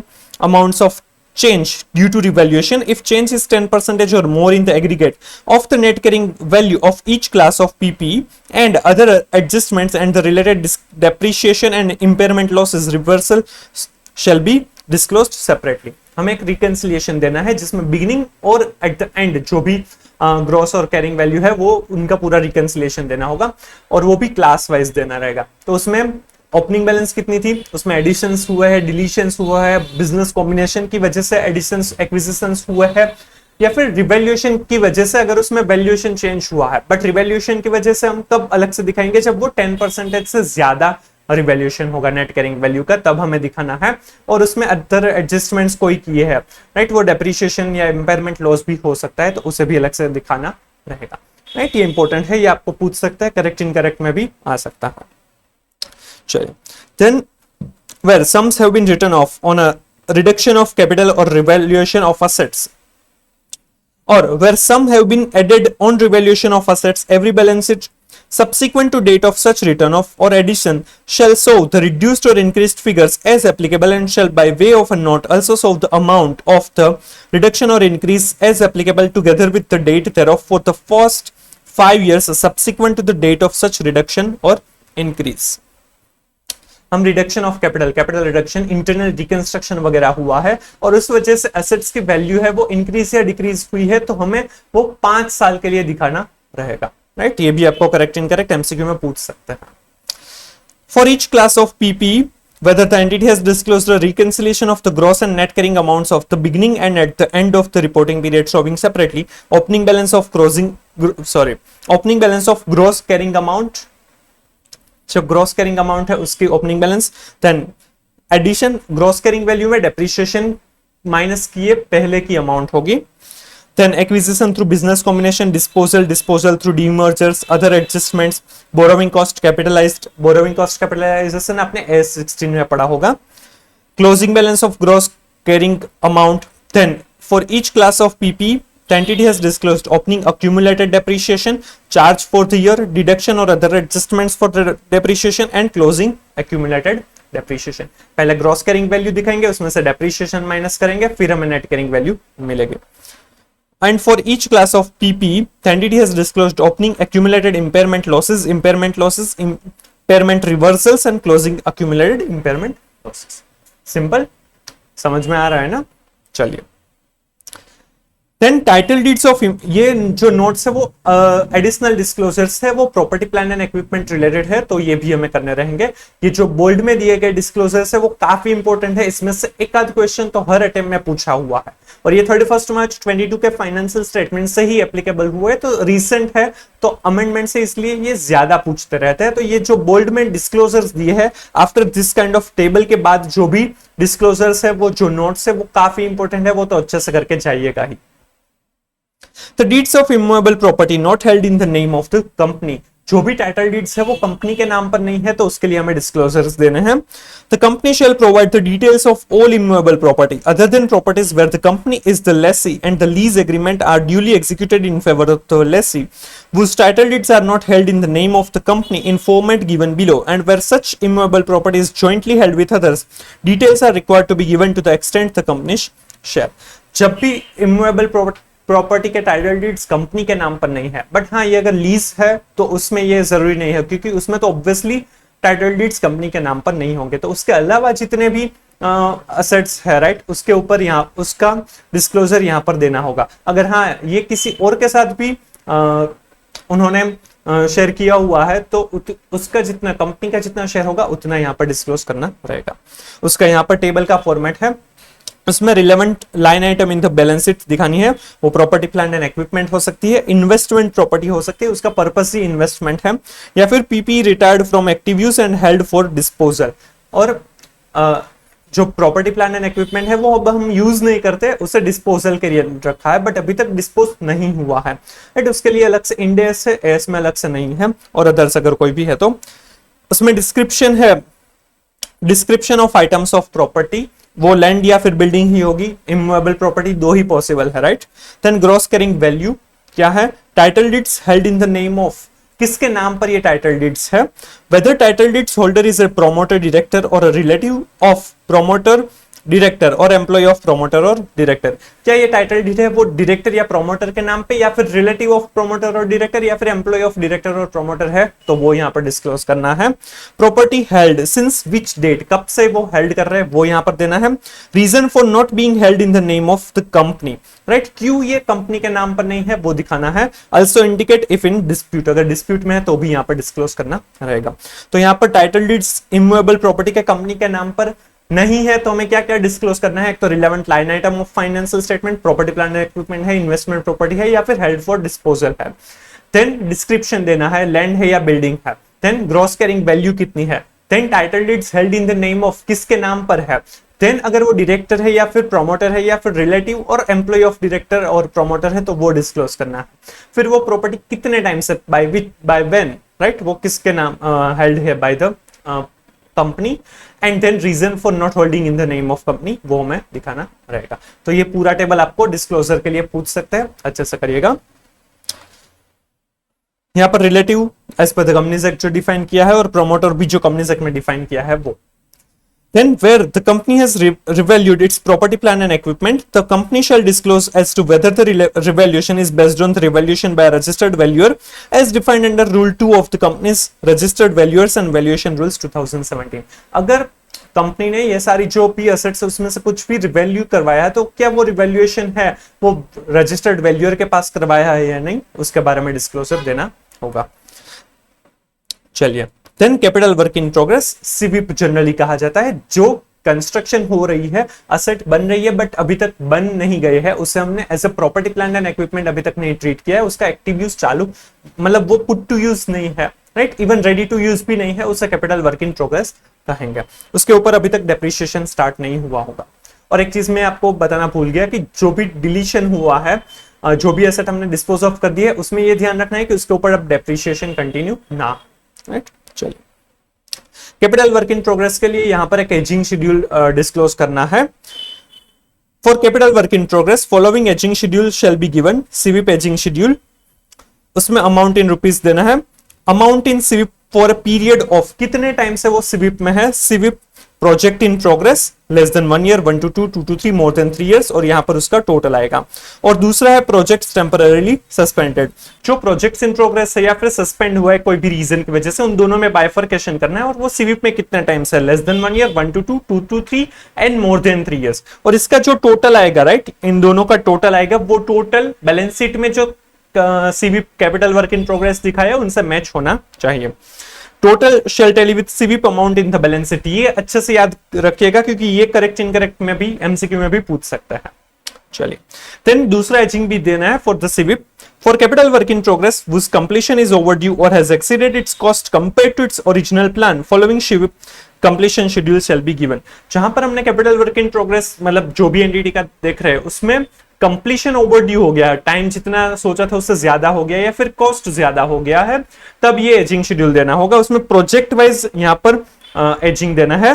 For to be completed in, यहां पर कितने time के अंदर वो खत्म होगा उसके लिए है, less than 1 year, 1 to 2, 2 to 3, more than 3 years. और इसका टोटल नहीं है क्योंकि ये टोटल से कुछ फर्क नहीं पड़ेगा और इसमें सभी तो जरूरी नहीं है कि ओवरड्यू हो जाए, इसके लिए इसका टोटल कहीं से मैच नहीं होगा, वो आप ध्यान में रखिएगा। तो यहाँ पर दो एजिंग शेड्यूल दिए हैं, एक तो सीवीप जो कितने टाइम से सीवीप में है उसके लिए projects in progress and projects temporarily suspended, उसके लिए क्या एजिंग का रहेगा, less than 1 year, 1 to 2, 2 to 3, more than 3 years, और उसका टोटल बैलेंस शीट के साथ मैच होना चाहिए। और दूसरा एजिंग शेड्यूल है वो सीवीप जिसमें कंप्लीशन ओवरड्यू या फिर एक्सीड हो गया है, कॉस्ट एक्सीड हो गया जो एक्सपेक्टेशन थी उससे ज्यादा, तो उसमें प्रोजेक्ट वाइज एजिंग देना है for less than 1 year, 1 to 2, 2 to 3, more than 3 years to be completed in this period, right, उस तरह से एजिंग रहेगा, राइट। तो ये डिस्क्लोजर्स थे प्रॉपर्टी प्लान एंड इक्विपमेंट के रिलेटेड और ये था हमारा audit of property plan and equipment. Hope you are clear with it. काफी टाइम चला गया, राइट, आपको लग रहा हो कि इतना बड़ा रिवीजन में क्या है, बट ये प्रॉपर्टी प्लान एंड इक्विपमेंट थोड़ी बड़ी चीज थी और इसके बेसिस पर हमारे इंटेंजिबल एसेट्स है या फिर इन्वेंटरी है उसमें हमें हेल्प रहेगा क्योंकि उसमें एग्जिस्टेंस वगैरह है वो फटाफट हो जाएगा। इंटेंजिबल एसेट का ऑडिट तो काफी सिमिलर है प्रॉपर्टी प्लान एंड इक्विपमेंट्स, तो वो फटाफट हम कर पाएंगे, राइट। तो चलिए वो स्टार्ट करते हैं। Intangible assets comprising goodwill, brand, trademark, computer software etcetera. An intangible asset is an identifiable non-monetary asset without physical substance held for use in production or supply of goods or service, for rental to others or for administrative purposes. Right, property plant and equipment है, उसमें भी ये सारी चीजें cover up होती है कि या फिर हम ऑपरेशंस में यूज कर रहे हैं, या फिर एडमिनिस्ट्रेटिव पर्पस से, या फिर किसी और को रेंट के लिए दे रहे हैं। बट वो जो भी एसेट होगी वो टेंजिबल होगी, यहाँ पर इंटेंजिबल एसेट्स होगी, राइट, जिसे हम देख नहीं सकते, मतलब उस तरह से हम महसूस नहीं कर पाएंगे। Enterprise frequently spend resources on the acquisition, development, maintenance, or enhancement of the intangible assets, such as scientific or technical knowledge, design and implementation of new processes or systems, license, intellectual property, market knowledge, and trademark, including brand name or publishing titles. Right? Common examples of items encompassed by these broad headings are computer softwares, patents, copyrights, motion picture films, customer list, mortgage servicing rights, fishing licenses, import quotas, franchises, customer or the supplier relationship, customer loyalty, market share, and marketing rights. Goodwill is another example of an item of intangible asset, intangible nature, which either arises on acquisition or may be internally generated. But internally generated goodwill है वो हम disclose नहीं कर सकते, वो आपने S26 में पढ़ा होगा. As per S26, intangible assets, internally generated goodwill is not recognized as an asset because it is not an identifiable resource controlled by the enterprise that can be measured reliably at cost. Internally generated goodwill की value नहीं कर सकते, उसे major नहीं कर सकते, इसलिए हम वो रिकॉर्ड नहीं करेंगे, वो S26 के हिसाब से अलाउड नहीं है. राइट, ये करेक्ट इनकरेक्ट के लिए इंपॉर्टेंट है, ये पूछ सकते हैं. चलिए अब उसकी ऑडिट प्रोसीजर देखते हैं. First, to establish the existence of intangible fixed asset as at the period end. Existence के लिए हम क्या चेक करेंगे? Since an intangible asset is an identifiable non monetary asset without physical substance, for establishing the existence of such assets the auditor should verify whether such intangible asset is in active use in the production और supply of goods और services for rental to others और for administrative purposes. अब intangible asset वो actually तो हम देख सकते नहीं है, वो फिजिकल सब्सटेंस है ही नहीं, तो उसका एग्जिस्टेंस कैसे चेक करेंगे? उसके एग्जिस्टेंस चेक करने के लिए हमें ये देखना है कि क्या वो एक्टिव यूज में है या नहीं. वो ऑपरेशंस में यूज हो सकता है या फिर एडमिनिस्ट्रेटिव पर्पस के लिए या फिर किसी को रेंट में, बट वो यूज में होना चाहिए. अगर वो यूज में है तो मान सकता है कि हाँ ये इंटेंजिबल एसेट एग्जिस्ट करती है. For example, for verifying the existence of software, the auditor should verify whether such software is in active use by the entity, and for the purpose, the auditor should verify the sale of related services or goods during the period under audit in which such software has been used. अगर software को देखना है तो क्या वो software entity है वो use करती है या नहीं, वो देख सकता है. Simple. For verifying the existence of design or drawings, the auditor should verify the production data to establish if such products for which the design or drawings were purchased are being produced and sold by the entity. अगर कोई भी drawing या design का देखना है कि वो क्या एक्टिव यूज में है या नहीं, तो उसके लिए हम क्या देखेंगे कि उस ड्राइंग या डिजाइन के हिसाब से प्रोडक्ट है वो प्रोड्यूस होती है या नहीं. Then in case any intangible asset is not in active use, deletion should have been recorded in the books of account, post approvals by the entity's management, and amortization charges should have ceased beyond the date of deletion. अगर कोई भी intangible asset है वो in active use नहीं है तो उसको हम deletion के हिसाब से कर सकते हैं. उसके लिए पर मैनेजमेंट की अप्रूवल लेनी रहेगी और उसके बाद amortization नहीं होगा. Addition to intangible assets during the period under audit have been recorded appropriately in the financial statement. जितना भी एडिशन हुआ है वो क्या appropriately record हुआ है या नहीं, वो हमें देखना रहेगा. Verify the movement in the intangible asset schedule. Asset class wise like software, design, drawings, goodwill, etc. compiled by the management, that is opening balance plus addition minus deletion, that is closing balance. Tally the closing balances to the entity's books of account. ऐसा हमने PPE में भी देखा था कि हमें movement देखनी है, तो इंटेंजिबल एसेट्स में भी वही देखेंगे. Opening balance plus addition minus deletion is equal to closing balance और उसे बुक्स ऑफ अकाउंट्स के साथ मैच करेंगे. तो यहाँ पर देखिए, यहाँ पर कोई भी असर्शन नहीं लिखा है ना, यहाँ पर डिस्क्रिप्शन है बट उसका असर्शन नहीं है, तो ये असर्शन कौन सा होगा? कंप्लीटनेस है. राइट, यहाँ पर नहीं दिया हुआ है. चलिए, check the arithmetical accuracy of the movement in intangible asset schedule. ये भी पीपीई में देखा था, वही चीज है. For additions during the period under audit, obtain a listing of all additions from the management and undertake the following procedure. For all material addition, verify whether such expenditure meets the criteria for recognition of an intangible asset as per S26. जो भी intangible asset के हिसाब से हम recognise कर रहे हैं as per S26, तो वो रिकॉग्निशन क्राइटेरिया में फिट है या नहीं वो हमें देखना रहेगा। Then ensure that no cost related to research और from research phase of an internal project gets recognised as intangible asset. हमें ये ध्यान में रखना है कि जो रिसर्च फेज में अभी तक अप्रूवन रिसर्च नहीं है, तो उससे हम as a intangible asset consider नहीं कर पाएंगे। वो आपने S26 में पढ़ा होगा, तो ये आपको करेक्ट इनकरेक्ट में भी पूछ सकते हैं। Check the certificate of report or other similar documentation maintained by the entity to verify the date of use of the intangible, which could be linked to date of commencement of commercial production or economic use of the entity for all additions or to intangible assets during the period under audit. Intangible asset के लिए उसका certificate वगैरह देखना है, पता चलेगा कि कब से वो एक्टिव यूज में है। Verify whether the additions acquisitions have been approved by appropriate entities personnel। क्या जो भी एडिशंस है वो जो भी ऑथराइज्ड पर्सन है उन्होंने अप्रूव किए हैं या नहीं, जो पीपीई के एडिशन में भी था। Verify whether proper internal process and procedures like inviting competitive quotations, proper tenders, etc. were followed prior to finalizing the vendor for producing items of intangible asset by testing those documents on a sample basis. Same as PPE। चलिए, in relation to deletions of intangible asset, understand from the management the reasons and rationale for deletion and manner of disposal. Obtain the management approval and disposal note authorizing disposal of the asset from its active use. Verify the process followed for sale of discarded asset, for example inviting competitive quotes, tenders, and the basis for calculation of sale process. Verify that the management has accurately recorded the deletion of intangible asset, original cost and accumulated amortization up to the date of disposal, and the resultant gain or loss on disposal in the entities of accounts. Right? ये भी हमने property plan and equipment में discuss किया हुआ है। Right, clear? तो ये था कंप्लीटनेस।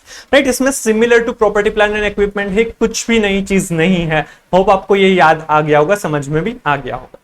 चलिए, then intangible assets have been valued appropriately and as per the generally accepted accounting policies and practices. The value of intangible assets, मतलब ये valuation measurement वाला assertion है। The intangible asset may diminish due to efflux of time, use and or obsolescence। जैसे PP की value decrease होती है, वैसे ही intangible asset की भी वैल्यू डिक्रीज होती है। The diminution of the value represent cost to the entity for earning revenue during a given period. Unless this cost in the form of amortization is charged to the accounts, the profit or loss would not be correctly ascertained and the values of intangible asset would be shown at higher amounts. अगर हम intangible asset के ऊपर amortisation charge नहीं करेंगे तो amortisation जो भी profit या लॉस है वो गलत दिखाएगा, और इवन इंटेंजिबल एसेट की वैल्यू है वो भी हायर दिखेगी। For that, auditor should verify that the entity has charged amortization on all intangible assets. Amortization सारी ही assets पर हुआ है या नहीं वो देखेंगे, PPE के जैसा ही है। Verify that the amortization method used reflects the pattern in which the assets future economic benefit are expected to be consumed by the entity. Amortization की जो मेथड है वो बराबर है या नहीं वो देखेंगे। The auditor should also verify whether the management has done an impairment assessment to determine whether an intangible asset is impaired. For this purpose, the auditor needs to verify whether the entity has applied S28 impairment of assets for determining the manner of reviewing the carrying amount of its intangible asset, determining the recoverable amount of the asset to determine impairment loss if any. Simple, ये तीनों points भी हमने valuation of property plan and equipment में देखे थे, वही चीज है। Then entity has valid legal ownership rights over the intangible assets claimed to the held by the entity and recorded in the financial statements, rights and obligation. In addition to the procedure for verifying completeness of addition to intangible assets during the period under audit, the auditor, while performing testing of additions, should also verify that all expenses, invoices or purchase contracts are in the name of the entity that entitles legal title of the ownership of the entity. Intangible asset के rights में हमें ये देखना रहेगा कि जो भी purchase invoice है या फिर कॉन्ट्रैक्ट हुआ है वो एंटिटी के नाम पर ही है या नहीं। इसमें टाइटल डीड्स वाली चीज नहीं आएगी क्योंकि इसमें कोई भी इमूवेबल प्रॉपर्टी नहीं होती है। राइट, बाकी प्रॉपर्टी प्लांट एंड इक्विपमेंट में 5 पॉइंट्स थे जो यहाँ पर नहीं होंगे। राइट, चलिए, देन उसका डिस्क्लोजर है, उसका डिस्क्लोजर शेड्यूल 3 पार्ट 1 के हिसाब से इंटेंजिबल एसेट भी इस तरह से क्लासिफाई होगी। Goodwill, brands and trademarks, computer software, masters and publishing titles, mining rights, copyrights, patents, other intellectual property rights, services and operating rights, recipes, formula, models, designs and prototypes, licence and franchisee और others specify the nature. Simple. चलिए, फिर ये reconciliation same as property plan and equipment है, आप एक बार पढ़ लीजिएगा, अलग से हमें समझने की जरूरत नहीं है। फिर वो जो कैपिटल रिडक्शन वगैरह होता है तब भी 5 इयर्स के लिए वो रिवैल्यूएशन है वो दिखाना है, वही चीज है। फिर वही इंटेंजिबल एसेट्स का ग्रॉस कैरिंग वैल्यू, फिर depreciation, accumulated depreciation, impairment losses का डिस्क्लोजर है जो पीपी में भी था, वही चीज है यहाँ पर, तो आप ये एक बार देख लीजिएगा। चलिए, then intangible asset under development, जैसे कैपिटल वर्क इन प्रोग्रेस होता है वैसे ही इंटेंजिबल एसेट अंडर डेवलपमेंट हो सकता है। इंटेंजिबल एसेट अभी तक बन नहीं गई है, वो अंडर प्रोसेस है, तो उसके लिए भी जिस तरह से सिविप के एजिंग शेड्यूल देखे थे उसी तरह से इंटेंजिबल एसेट अंडर डेवलपमेंट के भी एजिंग शेड्यूल होंगे, वो फटाफट देख लेते हैं। Intangible asset under development following ageing schedule shall be given, right, उसमें भी अमाउंट इन सीवीप, यहां पर सीवीप नहीं इंटेंजिबल एसेट अंडर डेवलपमेंट आएगा, फॉर अ पीरियड ऑफ, उसमें भी less than 1 year, 1 to 2, 2 to 3, more than 3 years, और उसका टोटल है उसमें प्रोजेक्ट्स इन प्रोग्रेस और प्रोजेक्ट्स टेम्पररीली सस्पेंडेड, उन दोनों में बाइफर्केशन देना है, सेम एज सीवीप, राइट। इसमें भी total shall tally with the amount of intangible asset under development in the balance sheet, ये भी आपको करेक्ट इनकरेक्ट में पूछ सकते हैं। Then for intangible asset under development whose completion is overdue or has exceeded its cost compared to its original plan, following intangible asset under development completion schedule shall be given, उसमें भी to be completed in, और उसमें project wise यहां पर हम ageing देंगे less than 1 year, 1 to 2, 2 to 3, more than 3 years. Simple, hope you are clear with it, right. ये सीविप के जैसा ही है। तो प्रॉपर्टी प्लान एंड इक्विपमेंट और इंटेंजिबल एसेट्स काफी सिमिलर है उन दोनों की ऑडिट प्रोसीजर, ये फटाफट एक साथ आप पढ़ सकते हैं तो आपको सब कुछ याद रह जाएगा। चलिए, अब इसके बाद हम डेप्रीशिएशन और अमोर्टाइजेशन देख लेते हैं, जो हमने पार्ट 1 के अंदर कवर अप नहीं किया था, वो है एक्सपेंस, बट मैंने कहा था कि वो हम पीपी और इंटेंजिबल एसेट्स के बाद देखेंगे, क्योंकि उसके बाद ये समझना काफी इजी हो जाता है, फटाफट हमारा खत्म हो जाएगा। तो चलिए ये भी हम देख लेते हैं। आ जाइए पेज नंबर 9.95 पर आ जाइए। चलिए, depreciation and amortization 9.95, one of the key principle of accrual basis of accounting requires that an asset's cost is proportionately expensed based on the period over which the asset is expected to be used. Both depreciation and amortization are methods that are used to prorata the cost of specific types of assets over its useful life, right. Depreciation और amortisation इसीलिए देते हैं ताकि जो assets है, intangible assets हैं, उनका जो यूज हो रहा है उस बेसिस पर उसके प्रोपोर्शन पे हम as a cost, as a expense book कर सकें। Depreciation represents systematic allocation of the depreciable value of an item of PP over its useful life, while amortization represents systematic allocation of the depreciable amount of an intangible asset over its useful life. depreciation है वो PPE के ऊपर होता है और amortization है वो intangible asset के ऊपर होता है। systematic उसका depreciation, systematic allocation रहता है।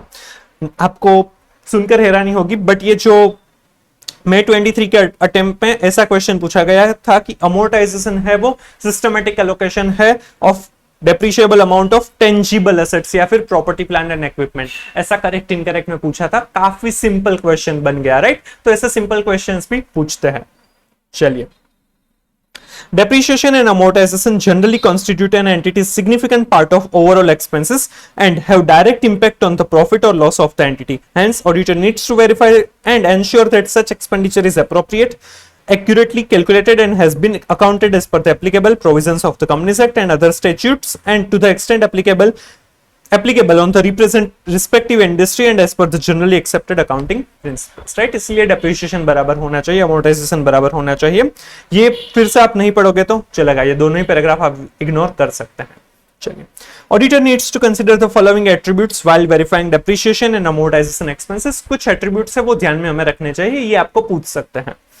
Obtain an understanding of the entity's accounting policies related to depreciation and amortization। Entity की पॉलिसी क्या है वो हमें लेनी है और समझना रहेगा। Ensure the company's policy for charging depreciation and amortization is as per the relevant provisions of the Companies Act, applicable accounting standards। हमें ये ध्यान में रखना है कि कंपनी की जो पॉलिसी है अकाउंट डेप्रीशिएशन या अमोर्टाइजेशन की, वो कंपनीज एक्ट और एप्लीकेबल अकाउंटिंग स्टैंडर्ड के हिसाब से बराबर है। The accounting policy has been applied consistently year on year. Any change in the accounting policy has been adequately disclosed. हमें कंसिस्टेंसी के बारे में ध्यान रखना है कि जो भी अकाउंटिंग पॉलिसी फॉलो हो रही है वो year on year same follow हो रही है, कंसिस्टेंटली फॉलो हो रही है, और अगर उसमें कोई भी चेंजेस है तो वो एडिक्वेटली डिस्क्लोज किए हुए है। whether the depreciation has been calculated after making adjustments of residual value from the cost of asset। residual value, scrap value, जो भी salvage value है, उनका जो भी एडजस्टमेंट करना है, उसके बाद ही ये amortization आया है, वो हमें देखना है। whether depreciation and amortization charges are valid, जो भी amortization या depreciation है वो valid है या नहीं वो देखना है। depreciation and amortization charges are accurately calculated and recorded। All depreciation and amortization charges are recorded in the appropriate period। Ensure the parts or components of each item of PP that are to be depreciated separately have been properly identified। अगर ऐसा है कि कोई भी एक property plant and equipment है but उसके जो अलग अलग कंपोनेंट्स है उसके ऊपर अलग अलग तरीके से, अलग अलग मेथड से या अलग अलग यूजफुल लाइफ के हिसाब से डेप्रिसिएशन होगा, तो उसको स्पेसिफिकली आइडेंटिफाई किया है और उसमें प्रॉपरली डेप्रिसिएशन हुआ है, वो हमें ध्यान में रखना होगा। Whether the most appropriate depreciation method for each separately depreciable component has been used। appropriate method का ही यूज हुआ है या नहीं वो हम देखेंगे। राइट, ये दोनों पॉइंट्स थोड़े से अलग है, बाकी पॉइंट्स इजी है। राइट, पर आपको सारे पॉइंट्स एट्रीब्यूट्स याद रखने होंगे, ये आपको डिस्क्रिप्टिव क्वेश्चन में या करेक्ट इनकरेक्ट में पूछ सकते हैं। चलिए अब उसकी ऑडिट प्रोसीजर देखते हैं। Depreciation and amortisation expense pertaining to the period have been recorded appropriately and there is no understatement और ओवरस्टेटमेंट। वो प्रॉपर पीरियड में रिकॉर्ड हुआ है और अंडरस्टेटमेंट या ओवरस्टेटमेंट नहीं है, completeness. Depreciation and amortisation expenses have been measured appropriately, measurement या फिर accuracy. Right, and recorded depreciation and amortisation expenses were actually incurred during the period. Occurrence, ये तीनों ही असर्शंस जो है उसको साथ में ही इन्होंने कंसिडर किया हुआ है। Obtain an understanding of the entity's process of charging depreciation and amortization, जो हमने एट्रीब्यूट में देखा था वही, उनकी पॉलिसी क्या है वो हमें समझनी है।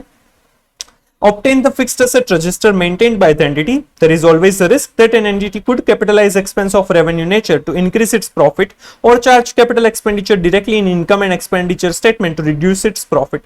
हमें फिक्स्ड एसेट रजिस्टर देखना होगा कि कोई भी कैपिटल आइटम है वो रेवेन्यू चार्ज नहीं की है और कोई भी रेवेन्यू आइटम है वो कैपिटल चार्ज नहीं की है, क्योंकि उनका प्रॉफिट या लॉस जो भी चाहिए उस हिसाब से वो ऐसा कुछ गलत कर सकते हैं, तो वो ध्यान रखेंगे। To address this risk, the auditor may choose to check the nature of assets from fixed asset register, and further, there is always a risk that fake assets has been capitalized in these books, and to mitigate this risk, auditor should physically verify the fixed assets, at least the ones that are material in value। इसके लिए हम physical verification भी कर सकते हैं कि कोई भी फेक असेट्स है वो फिक्स्ड असेट रजिस्टर में नहीं है ना, क्योंकि उसके वजह से प्रॉफिट या लॉस पर भी इफेक्ट आएगी। Obtain a list of all additions or deletions along with their proper approval from the authorized person for the same। उसके एडिशन से डिलीशंस हुए तो उसके लिए प्रॉपर ऑथराइजेशन मिला है या नहीं, वो सारी चीजें देखनी है। मतलब इसमें पूरा ही फिक्स्ड एसेट रजिस्टर देखना है कि वो बराबर है या नहीं, उसी के बाद डेप्रिसिएशन अमोर्टाइजेशन चेक करना रहेगा। बट ये फिक्स्ड एसेट रजिस्टर देखने की चीज हम प्रॉपर्टी प्लांट एंड इक्विपमेंट या फिर इंटेंजिबल एसेट में इन डिटेल हमने समझी है। Right, select the sample of assets from the fixed asset register on materiality consideration and verify the rates of depreciation and depreciation calculation। जो भी material assets होंगी उसके ऊपर हम चेक करेंगे कि उसके जो डेप्रिसिएशन रेट्स है वो बराबर है या नहीं, और उसी के हिसाब से डेप्रिसिएशन का कैलकुलेशन हुआ है या नहीं। कंपनी से तो कंपनीज में शेड्यूल 2 दिया हुआ है जिसमें यूजफुल लाइफ दे रखी है असेट्स वाइज, तो उस हिसाब से यूजफुल लाइफ लेंगे और उस हिसाब से डेप्रिसिएशन का कैलकुलेशन हम चेक करेंगे। Obtain the list of all the components identified by the management। जो भी components है उसको जो आइडेंटिफाई किया है वो हम कंसिडर करेंगे। Ensure intangible assets like patents, goodwill, copyrights have been properly amortized over the period। Ensure depreciation is charged on the assets from the date when it is ready to use and not from the date of actual usage। ये हमें ध्यान में रखना है कि जो depreciation है, right, वो put to use date से नहीं बल्कि ready to use date से होना चाहिए। Ensure depreciation on revalued amount has been properly accounted from revaluation reserve। right? जो भी revaluation reserve है उसमें से उनका जो भी एडजस्टमेंट करना है वो बराबर है। Depreciation and computation as per Income Tax Act 1961। Ensure that additions are tallying with the additions as per Companies Act and the opening WDV to the tax audit schedule for the assessment year preceding the previous year under audit। आपने income tax पढ़ा होगा तो उसमें section 32 जो depreciation related है वो भी आपने पढ़ा होगा, तो उसमें डेप्रिसिएशन के लिए रेट्स ऑलरेडी दे रखा है, तो उसी हिसाब से वो डेप्रिसिएशन होना चाहिए for the purpose of income tax. Income tax के हिसाब से भी डेप्रिसिएशन रेट अलग है और कंपनी एक्ट के हिसाब से जो यूजफुल लाइफ दे रखी है वो भी अलग है। राइट, तो दोनों में कभी भी डेप्रिसिएशन या क्लोजिंग WDV है वो मैच नहीं होंगे, बट उसमें दो चीज हम मैच कर सकते हैं। एक तो जो एडिशंस हुए वो टैक्स ऑडिट और कंपनीज के हिसाब से दोनों में ही बराबर होने चाहिए। और दूसरी चीज कि जो प्रीवियस ईयर में टैक्स ऑडिट में या फिर इनकम टैक्स रिटर्न में जो भी क्लोजिंग WDV दिखाई थी as per the income tax, वो और इस साल की ओपनिंग है वो बराबर है या नहीं, वो हमें मैच करना रहेगा, ताकि कोई भी मिसमैच अगर कंपनीज के फाइनेंशियल स्टेटमेंट में भी अगर होगा तो वो भी पता चल पाएगा। Then perform analytical procedure to obtain audit evidence as to the reasonableness of depreciation and amortization expense. Check the arithmetical accuracy of records and perform independent calculations. हमें एनालिटिकल प्रोसीजर करनी रहेगी, उसके लिए हमें रीजनेबलनेस चेक करनी है कि depreciation कितना होना चाहिए और एक्चुअल में कितना है। For example, recompute the depreciation expense for the year. Refer the format below. हम डेप्रिसिएशन को रिकम्प्यूट कर सकते हैं, रिकैलकुलेशन कर सकते हैं, ताकि पता चले कि हमारे हिसाब से कितना डेप्रिसिएशन आ रहा है और मैनेजमेंट ने कितना डेप्रिसिएशन लगाया है, दोनों ही बराबर है या नहीं, और अगर वेरिएंसेस आ रहे हैं तो क्यों है। Ensure that depreciation and amortization has been charged as per the useful lives of PPE and intangible assets. जो भी डेप्रिसिएशन या amortization है यूजफुल लाइफ के हिसाब से ही है या नहीं वो देखेंगे। Ensure that residual values have been properly verified as that impacts the computation of depreciation. जो रेसिडुअल वैल्यू है, स्क्रैप वैल्यू है, सेल्वेज वैल्यू है, वो बराबर है या नहीं वो देखेंगे, क्योंकि उसी हिसाब से हमारा डेप्रिसिएशन का रेट डेप्रिसिएशन आएगा। Ensure that the depreciation and amortization has been computed prospectively whenever there is a change in useful life of PPE and intangible asset. आपने पढ़ा ही होगा चेंज इन यूजफुल लाइफ है या चेंज इन मेथड है, दोनों ही अब accounting estimates है, तो उसका जो इंपैक्ट आएगी वो अब जब रेट्रोस्पेक्टिव नहीं बल्कि प्रोस्पेक्टिव ही करनी रहेगी, राइट। उसमें जितनी भी इंपैक्ट है वो प्रोस्पेक्टिव इंपैक्ट आएगी, तो वो बराबर है या नहीं वो देखेंगे। और उसका जो डिस्क्लोजर है उसमें अकाउंटिंग पॉलिसी दिखानी है, यूजफुल लाइफ दिखानी है कि वो शेड्यूल 2 के हिसाब से या नहीं। शेड्यूल 2 में जो भी यूजफुल लाइफ है वो रिकमेंडेटरी इन नेचर है, वो कंपलसरी नहीं है, तो कंपनीज है वो अदर देन प्रिस्क्राइब्ड इन शेड्यूल 2 जो भी यूजफुल लाइफ है उसके अलावा भी ले सकते हैं। रेसिडुअल वैल्यू ऑफ असेट्स किस तरह से ली है और डेप्रिसिएशन मेथड क्या है वो डिस्क्लोज करना रहेगा। ये भी आपको क्वेश्चन पूछ सकते हैं, तो ये अच्छे से आप करके चलेगा, राइट। ये था हमारा डेप्रिसिएशन और अमोर्टाइजेशन के बारे में। Hope you are clear with it, right. चलिए अब आगे बढ़ते हैं। अब हमने पीपी इंटेंजिबल एसेट और डेप्रिसिएशन अमोर्टाइजेशन देख लिया, अब हम इन्वेंटरी और कैश एंड कैश इक्विवेलेंट को किस तरह से ऑडिट करेंगे वो हम समझते हैं। तो चलिए अब आ जाइए पेज नंबर वो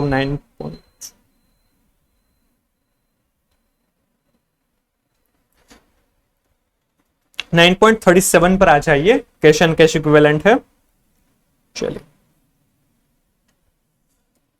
cash and cash equivalent. Cash and cash equivalent is in the form of cash in hand, stamps in hand, balances held with bank in current accounts or margin money accounts, cash credit accounts, debit balance, fixed deposit, checks in hand, etc. represent the most liquid assets of an enterprise that is readily convertible into cash and subject to insignificant value risk.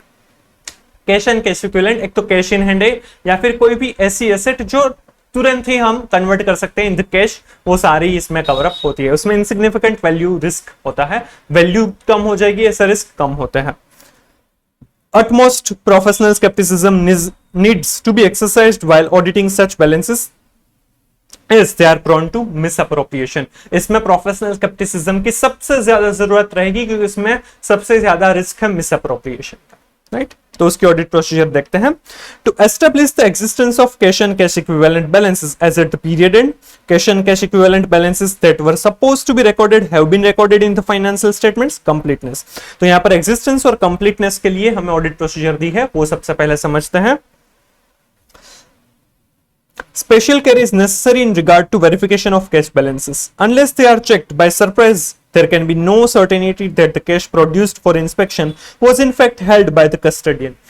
Cash जो भी है cash in hand, उसका अगर हमें existence check करना है तो उसमें सरप्राइज चेक होने ही चाहिए, क्योंकि सरप्राइज चेक के बिना तो उसमें इजीली आपको वो सही अमाउंट जो बुक्स ऑफ अकाउंट में वही आपको दिखा देंगे, तो पता भी नहीं चलेगा उसमें कुछ मिसअप्रोप्रिएशन हो रहा है, तो वो पता भी नहीं चलेगा, क्योंकि वो कैशियर जो भी है वो टाइम बीइंग अपने पास जो अपने पैसे वो भी रख सकता है कि चलो हाँ ये काउंट हो जाना चाहिए, फिर वो मिसअप्रोप्रिएट कर सकता है, इसीलिए उसमें सरप्राइज चेक होना काफी जरूरी है।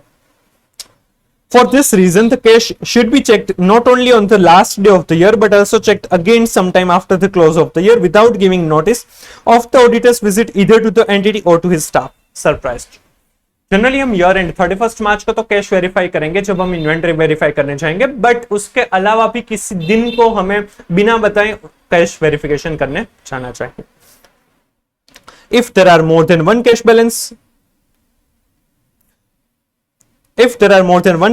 for example, when there is a cashier, a petty cashier, a branch cashier, and in addition there are impressed balances with employees, all of them should be checked simultaneously as far as practicable, so that the shortage in the one balance is not made good by transfer of amount from others. जहां पर more than one cash balance maintain होते हैं, like various types of cashiers है, तब वहां पर हो सके, पॉसिबल हो सके, तब तक हमें सब कुछ साइमल्टेनियसली चेक करना चाहिए, ताकि एक में कुछ भी गड़बड़ है तो वो दूसरी बैलेंस से ठीक ना हो पाए. It is desirable for the cashier to be present while cash is being counted, and he should be made to sign the statement prepared containing details of the cash balance counted along with the denomination of cash. If he is absent at the time of cash is being verified, he may hold the auditor responsible for the shortage, if any, in cash. जब भी cash balance का counting हो तब cashier होना ही चाहिए, और उसके पास हम साइन भी करवाएंगे कि हाँ ये इतनी कैश थी, फिजिकल वेरीफाई की है, क्योंकि हो सकता है कि उनके एब्सेंस में वो बोल देगा कि भाई ऑडिटर की गलती है, हमारी कुछ गलती नहीं है, इसलिए ये ध्यान में रखना है. If there is any rough cash book or details of daily balances are separately kept, the auditor should test entries from rough cash book with those in the cash book to prove that entries in the cash book are correct. अगर कोई भी rough cash book बनाते हैं तो उसको ध्यान में रखना है कि वो रफ कैश बुक में से सब कुछ जो मेन कैश बुक है उसमें भी रिकॉर्ड हो जाए, कुछ भी छूट ना जाए. मतलब हम ऐसा कह सकते हैं कि ये जो पहले 3 पॉइंट्स थे, तो सरप्राइज चेक करना चाहिए, वेरियस कैशियर से तो उसमें साइमल्टेनियसली कैश वेरीफाई करेंगे और कैशियर की प्रेजेंस में ही करेंगे और उसके पास साइन भी करवाएंगे. ये तीनों ही पॉइंट एग्जिस्टेंस के रिलेटेड है, राइट. यहाँ पर जो ये पॉइंट आया कि रफ कैश बुक में से हमें मेन कैश बुक में लिखना है, तो वो कंप्लीटनेस के लिए हम कह सकते हैं. If the auditor finds any slip, cheat or IOUs in respect of temporary advances paid to the employees included as pay as part of the cash balance, he should check whether those are approved by an authorized official and recorded in the appropriate accounts. अगर कोई भी ऐसे cheats slips वगैरह मिल रही है जिससे पता चले कि टेम्पररी एडवांस वगैरह दिए हैं एम्प्लॉइज को, तो वो प्रॉपरली ऑथोराइज्ड है या नहीं, वो हमें चेक करना है. The auditor should also perform a cash sensitivity analysis by compiling a summary of total cash receipts and payments each month and analyzing the trends to see if there have been variations in any specific month and request brief description from the management. Cash sensitivity analysis, उसमें किस तरह का trend है वो हमें check करना है और उसे एनालाइज करना रहेगा, और उसमें बहुत ज्यादा वेरिएंस है तो हम मैनेजमेंट से बात करेंगे. The auditor needs to obtain BRS for all bank accounts maintained by the entity as at the reporting period, and additionally need to understand the client's process and periodicity of making the BRS.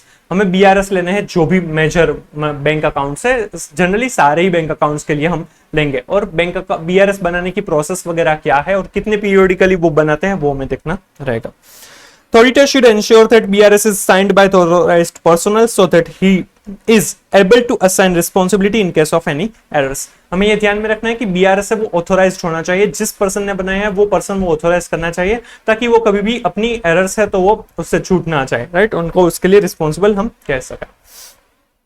Verification of BRS shall entail the following: telling the balance as per the bank book to the bank confirmation or a statement. जो books में bank account बनाया है उसकी amount balance जो है उससे हम bank confirmation या बैंक स्टेटमेंट के साथ मैच करेंगे. Checking of all material reconciling items included under checks issued but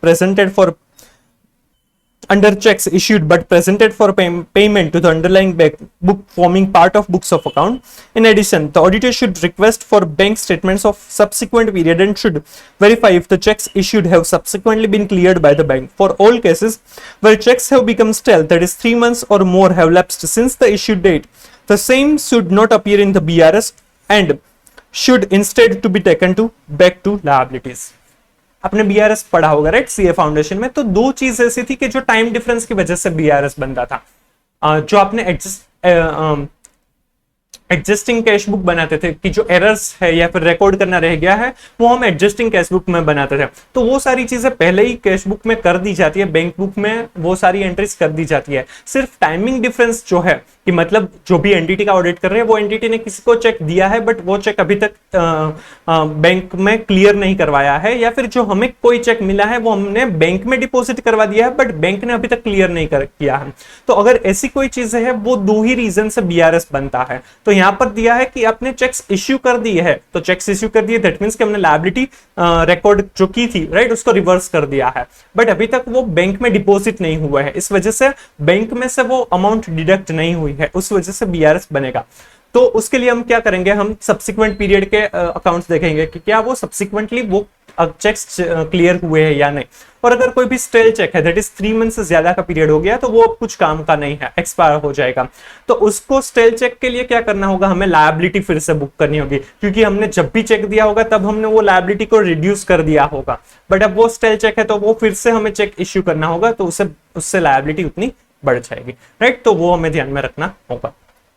then checking of all material reconciling items included under checks deposited but not credited by bank by requesting for bank deposit slips duly acknowledged by bank and verifying if the balances were credited by bank subsequently by telling to the bank statement of subsequent period. For any instance related to checks not cleared beyond reasonable time, the auditor should seek brief description from the management, and in case such explanations are found to be unsatisfactory, the auditor should verify the revenue recognition related to such parties was in order and as per the company's revenue recognition policy. अगर हमें किसी के पास मतलब जिसका audit कर रहे हैं उनको किसी के पास से चेक मिला है और वो अभी तक क्लियर नहीं हुआ है बैंक में, तो उसके लिए हमें ये सारी प्रोसेस करनी होगी। उसमें सब्सिक्वेंट पीरियड में चेक करेंगे कि क्या वो क्लियर हो गया है या नहीं, और अगर फिर भी नहीं हुआ, वो रीजनेबल टाइम के अंदर क्लियर नहीं हुआ है, तो मैनेजमेंट से हमें एक्सप्लेनेशन लेना होगा। वो एक्सप्लेनेशन सेटिस्फैक्टरी है देन इट्स फाइन, अगर नहीं है तो उसके रेवेन्यू रिकॉग्निशन पॉलिसी या कुछ गलत नहीं हुआ है ना, वो हमें ध्यान में रखना होगा। Checking of all material reconciling items included under amounts or charges debited or credited by bank but not accounted for by requesting for bank statements for the period under audit and telling the same. If the amounts are found to be material, the auditor should ensure that the management records the adjustment for the same in its books of account. If management does not adjust, the auditor shall consider to qualify his report. Right जितनी भी reconciling items है वो सारी check करनी है कि वो बराबर है या नहीं, वो हमें सब्सिक्वेंटली भी देखनी रहेगी कि वो क्लियर वगैरह हो रहा है या नहीं राइट, वो सारी चीजें हैं। Direct confirmation procedure. A significant and important audit activity is to contact banks or financial institutions directly and ask them to confirm the accounts held in current accounts, deposit account, EFC account, cash credit accounts, restrictive cash use accounts like dividend escrow accounts as of the end of the reporting period under audit. This should necessarily be done for all account balances at the period end. जितने भी bank accounts है सभी के लिए हमें direct confirmation मंगवाने रहेंगे। हम कंफर्मेशन रिक्वेस्ट भेजेंगे बैंक वगैरह को और वो हमें कंफर्मेशन देंगे। सारे ही बैंक अकाउंट्स के लिए करना है, वो खास ध्यान में रखना। The company should be asked to investigate and reconcile the discrepancies, if any, including seeking written explanation or clarification from the banks or financial institution on any unresolved queries. अगर ऑडिटर को लगेगा कि कोई भी अनरिजॉल्व्ड क्वेरीज है तो उसके लिए वो बैंक को एक्सप्लेनेशन पूछने के लिए भी अलग से रिक्वेस्ट लेटर भेज सकती है। बैंक अमाउंट है वो काफी इंपॉर्टेंट है, इसीलिए उनमें सभी के लिए डायरेक्ट कंफर्मेशन होगा। बाकी जितनी भी आइटम्स है ना उसके लिए हम जनरली सैंपल बेसिस पर डायरेक्ट कंफर्मेशन मंगवाते हैं, जो हम नेक्स्ट सेशन में कवर अप करेंगे। चलिए, तो auditor should emphasize for confirmation of 100% of bank account balances in remote situation where no reply is received. The auditor should perform additional testing regarding the balances. उसमें 100% मंगवाएंगे, but अगर कोई भी reason से वो confirmation नहीं मिल रहा है तो हम एडिशनल या फिर एडिशनल ऑडिट प्रोसीजर करेंगे। वो क्या है वो देखते हैं। This testing could include agreeing the balance of the bank statement received by the company or internet or online login to account in auditor's personal presence. हम बैंक स्टेटमेंट निकलवा सकते हैं और उसमें से चेक करेंगे उसके साथ बैलेंस मैच हो रही है या नहीं, वो देखेंगे। या फिर ऑडिटर है उसकी प्रेजेंस में लॉगिन आईडी करके वो बैंक स्टेटमेंट डाउनलोड कर पाएंगे, क्योंकि अब सब कुछ नेट बैंकिंग वगैरह हो गया तो ये सब कुछ इजी है।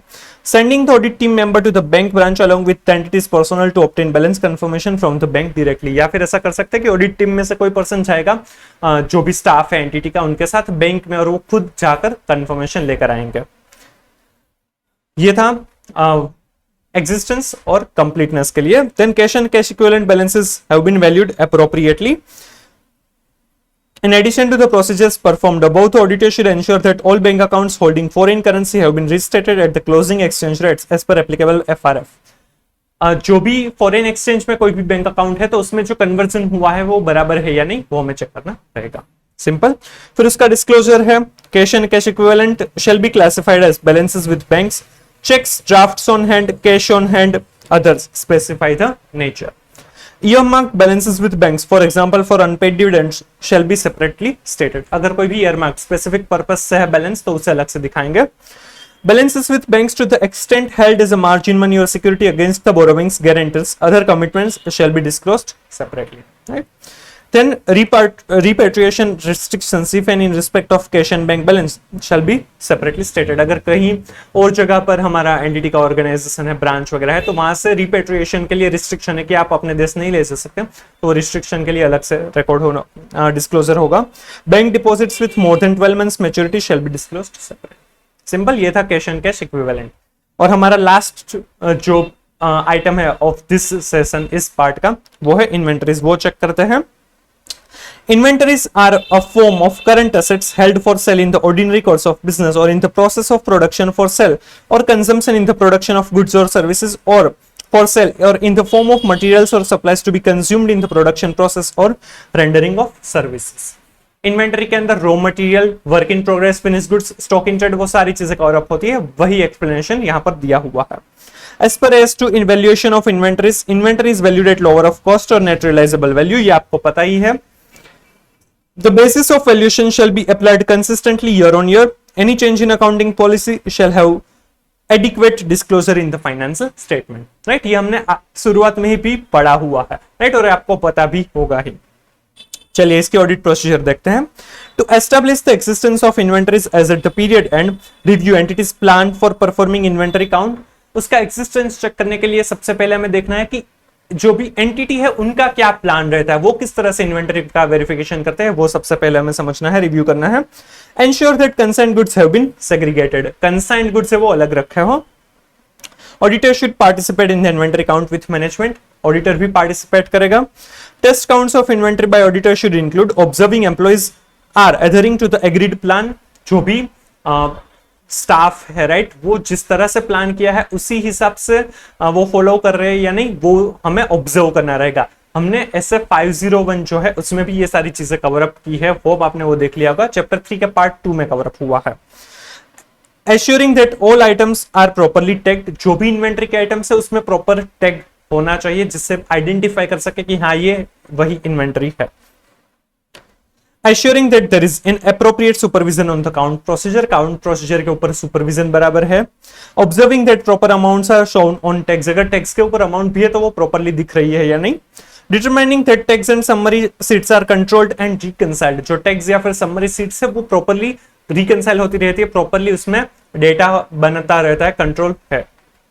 Reconciliation of test counts with tags and summary sheets and discrepancies noted, if any, are summarized and agreed with client personnel.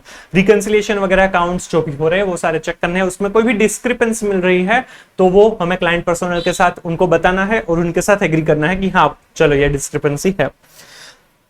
Staying alert at all times and specifically being cautious about empty boxes etc and obsolete items. हमें alert रहना है क्योंकि inventory counting में जो भी client का personal है वो कुछ भी गलत भी कर सकता है. एम्प्टी बॉक्सेस को आपको काउंट करवा दिए या फिर ऑब्सोलेट आइटम्स को काउंट करवा दिया, ऐसी चीज हो सकती है, तो वो चीज आपके साथ ना हो, वो ध्यान में रखना है. Performing cut off testing by documenting last 5 to 10 receiving reports and shipping documents as of the period end. Cut off test वगैरह चेक करने हैं कि लास्ट में जो भी इन्वेंटरी आई है या फिर इश्यू की है उसके ट्रांजैक्शन हम देखेंगे, वो जनरली परचेस या सेल्स के साथ भी कवर अप हो जाएंगे. चलो. Ensuring exclusion of third party stock and damaged or obsolete stock. किसी और का स्टॉक है तो वो हमारे इन्वेंटरी में नहीं होना चाहिए, कोई डैमेज्ड obsolete है तो वो भी नहीं आना चाहिए.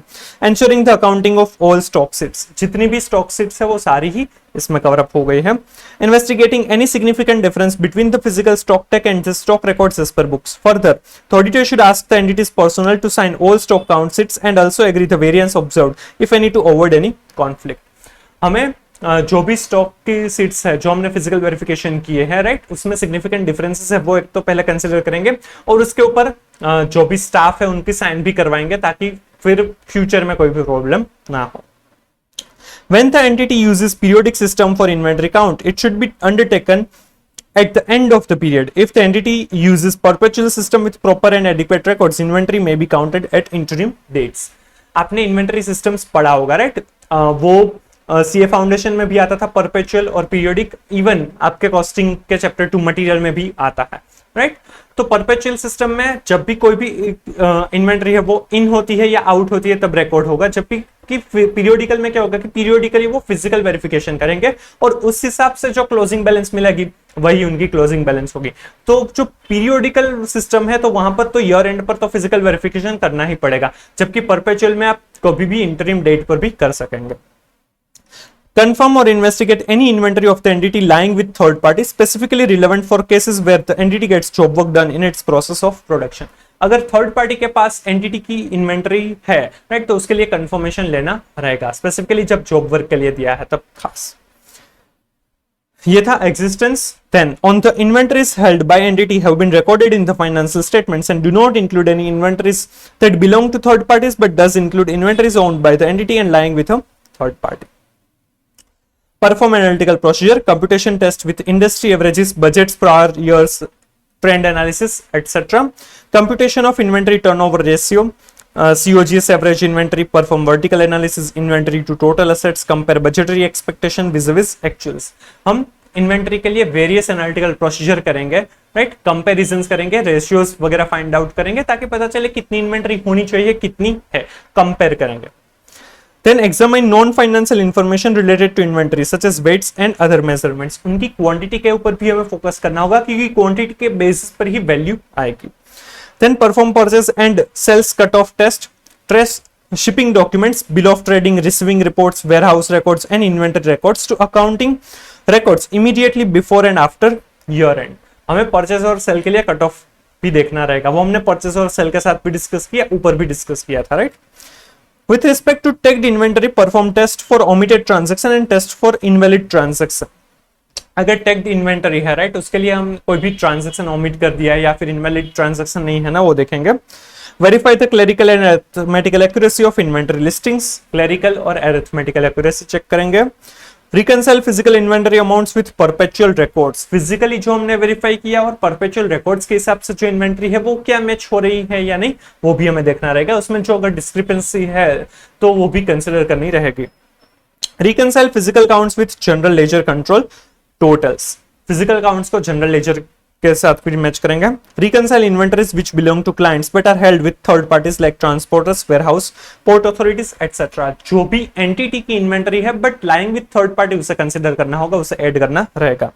Goods received on consignment basis have been properly segregated from other items of inventory. Entity को थर्ड पार्टी के पास से अगर कोई भी गुड्स मिले हैं तो वो अलग होने चाहिए, वो इन्वेंटरी का पार्ट नहीं होगा, राइट. ये था कंप्लीटनेस के बारे में. The entity has valid legal ownership rights over the inventories claimed to be held by the entity and recorded in the financial statements. Vouch, recorded purchase to underlying documentation, purchase requisition, purchase order, receiving reports, vendor invoice and cancelled check or payment file. जो भी inventory purchase की है वो entity की है, वो हमें देखना है, उसके ऊपर वैलिड राइट है वो देखना रहेगा. Evaluate the consigned goods, consignment पर दी है तो उसके ऊपर भी राइट एंटिटी का होगा. Examine client correspondence, sales and receivable records, purchase documents, etc. जो भी परचेस वगैरह हुई है उनके लिए डॉक्यूमेंट्स, सेल्स के डॉक्यूमेंट्स चेक करने रहेंगे. Determine existence and collateral agreements, अगर कोई भी कोलेटरल इन्वेंटरी को ऐसे कोलेटरल दिया हुआ है तो उसके रिकॉर्ड्स चेक करेंगे. Review consignment agreements, review material purchase commitment agreements.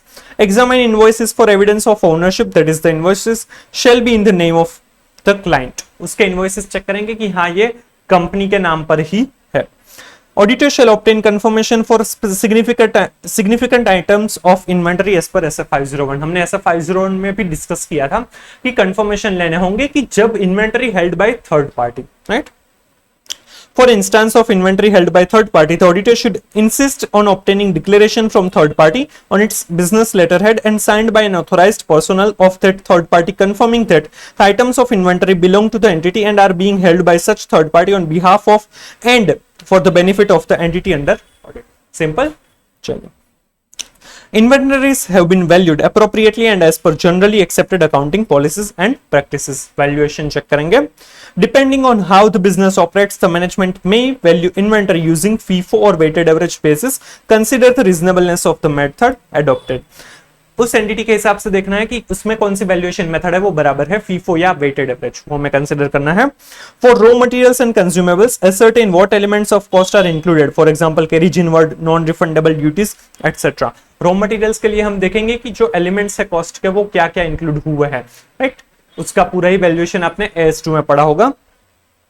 If standard costs are used, inquire into basis of standards how these are compared with actual cost and how variances are analyzed and accounted for treated accounting records.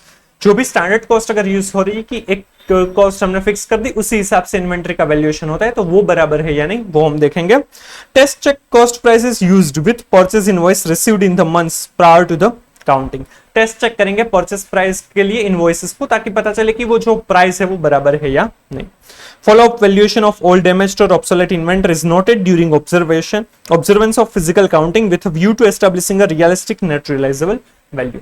और उसकी जो sales value भी देखेंगे उसमें damage या फिर obsolete वगैरह है तो उसमें हो सकता है कि एनआरवी कम हो कॉस्ट से, तो वहां पर हमें एनआरवी के ऊपर वैल्यूएशन करना होगा तो वो कंसिडर करेंगे. Then for work in progress, ascertain how the various stages of production or value additions are measured and in case of estimates are made, understand the basis for such estimates. जो भी inventory है वो work in progress के कौन से stage पर है उनके ऊपर वैल्यूएशन होगा. अपने कॉस्टिंग में वो प्रोसेस कॉस्टिंग समझा होगा तो वहां पर भी इसी तरह से हम एस्टिमेट करते हैं, right. Then ascertain what elements of cost are included. If overheads are included, ascertain the basis on which they are included and compare such basis with the available costing and financial data or information maintained by the entity. उसके लिए हमने कहां से cost के element कहां से लिए हैं वो हमें ध्यान में रखना है. कॉस्टिंग और फाइनेंशियल डेटा तो उसे कंसिडर करना है कि वो बराबर है या नहीं. Ensure that material cost exclude any abnormal wastage factors. इसमें मटेरियल कॉस्ट के अंदर एबनॉर्मल वेस्टेजेस नहीं आना चाहिए. ये वर्क इन प्रोग्रेस एक बार पूछा हुआ है, 3 पॉइंट्स 3 मार्क्स इस तरह से क्वेश्चन पूछते हैं. अब फिनिश्ड गुड्स और गुड्स फॉर रीसेल का किस तरह से वैल्यूएशन होगा. Inquire as to what costs are included, how these have been established and ensure that the overheads included have been determined based on normal costs and appear reasonable in relation to the information disclosed in the financial statement. जो भी cost include होने चाहिए वो बराबर होने चाहिए, इस पर एस वगैरह होने चाहिए वो देखने रहेंगे. Ensure that inventories are valued at NRV if they are likely to fetch a value lower than their cost. For any such items, also verify if the relevant semi-partly processed inventories, work in progress and raw material have also been written down. जहां पर finished goods की value ऐसा लग रहा है कि वो NRV जो कॉस्ट प्राइस है उनसे कम वैल्यू फेच करेगी तब एनआरवी पर हमें वैल्यू करना होगा और उसकी इंपैक्ट वर्क इन प्रोग्रेस और रॉ मटेरियल पर भी आएगी, right. Follow up for items that are obsolete, damaged or slow moving and ascertaining the possible realizable value of such items. Carefully examine the valuation of obsolete and damaged inventory for the purpose. Request the client to provide inventory aging split between less than 30 days, 30 to 60, 60 to 90, 90 to 180, 180 to 365 days old and more than 365 days old. हम slow moving non moving items देखेंगे कि inventory की कौन सी ऐसी item है वो कितने time से हमारे यहाँ पर पड़ी हुई है तो उसका एजिंग मिलेगा 30 less than 30 days, 30 to 60, 60 to 90 et cetera. तो उससे पता चलेगा कौन सी आइटम है वो ऑब्सोलेट हो गई है, स्लो मूविंग नॉन मूविंग है तो उसके लिए शायद हमें राइट ऑफ करना रहेगा उस इन्वेंटरी को. तो इस तरह से वो टेली में से मिल सकता है बट ये हमें कुछ खास काम का नहीं है. Follow up any inventories which at the time of observance of physical counting were noted as being damaged or obsolete. हम फिजिकल वेरिफिकेशन कर रहे हैं तब हमें लगा कि ये इन्वेंटरी है वो ऑब्सोलेट हो गई है, डैमेज हो गई है तो उसे भी हम कंसिडर करेंगे. Compare recorded cost with replacement cost. Examine replacement cost के साथ कंपेयर करना होगा. Then examine vendor price list to determine if recorded cost is less than current price. Simple. Calculate inventory turnover ratio. Obsolete inventory may be revealed if ratio is significantly lower. Inventory turnover ratio आपने costing में chapter 2 material में पढ़ा होगा, right. तो inventory turnover ratio अगर कम है तो ऐसा माना जाएगा कि वो ऑब्सोलेट आइटम है. In manufacturing environment test overhead allocation rates and ensure that only direct labor, direct material and overhead have been included. Simple. Verify the correct application of lower of cost and NRV principles. Simple. चलो ये था valuation. अब disclosure, उसमें when inventory has been classified as raw material, work in progress, finished goods, stock in trade, goods acquired for trading, stores and spares, loose tools, others, specify the nature. इस तरह से classification में हम disclose करेंगे. Whether goods in transit have been disclosed separately under each subhead of inventory. Goods in transit है वो अलग से दिखाया है या नहीं, and mode of valuation shall be stated. Simple. ये था हमारा इन्वेंटरी का ऑडिट. तो हमने property plant and equipment, intangible assets, cash and cash equivalent, inventory और डेप्रिसिएशन एंड अमोर्टाइजेशन का ऑडिट किस तरह से कर देंगे वो इस पार्ट में हमने डिस्कस किया. बाकी सारे एसेट्स और लायबिलिटीज है वो हम नेक्स्ट और लास्ट पार्ट ऑफ चैप्टर 9 में कवर अप करेंगे. Hope you are clear with it, right. Please like and share the video. Comment अगर आपको कुछ भी डाउट है तो रिव्यू और सजेशंस भी दे सकते हैं, and please subscribe the channel. Thank you so much.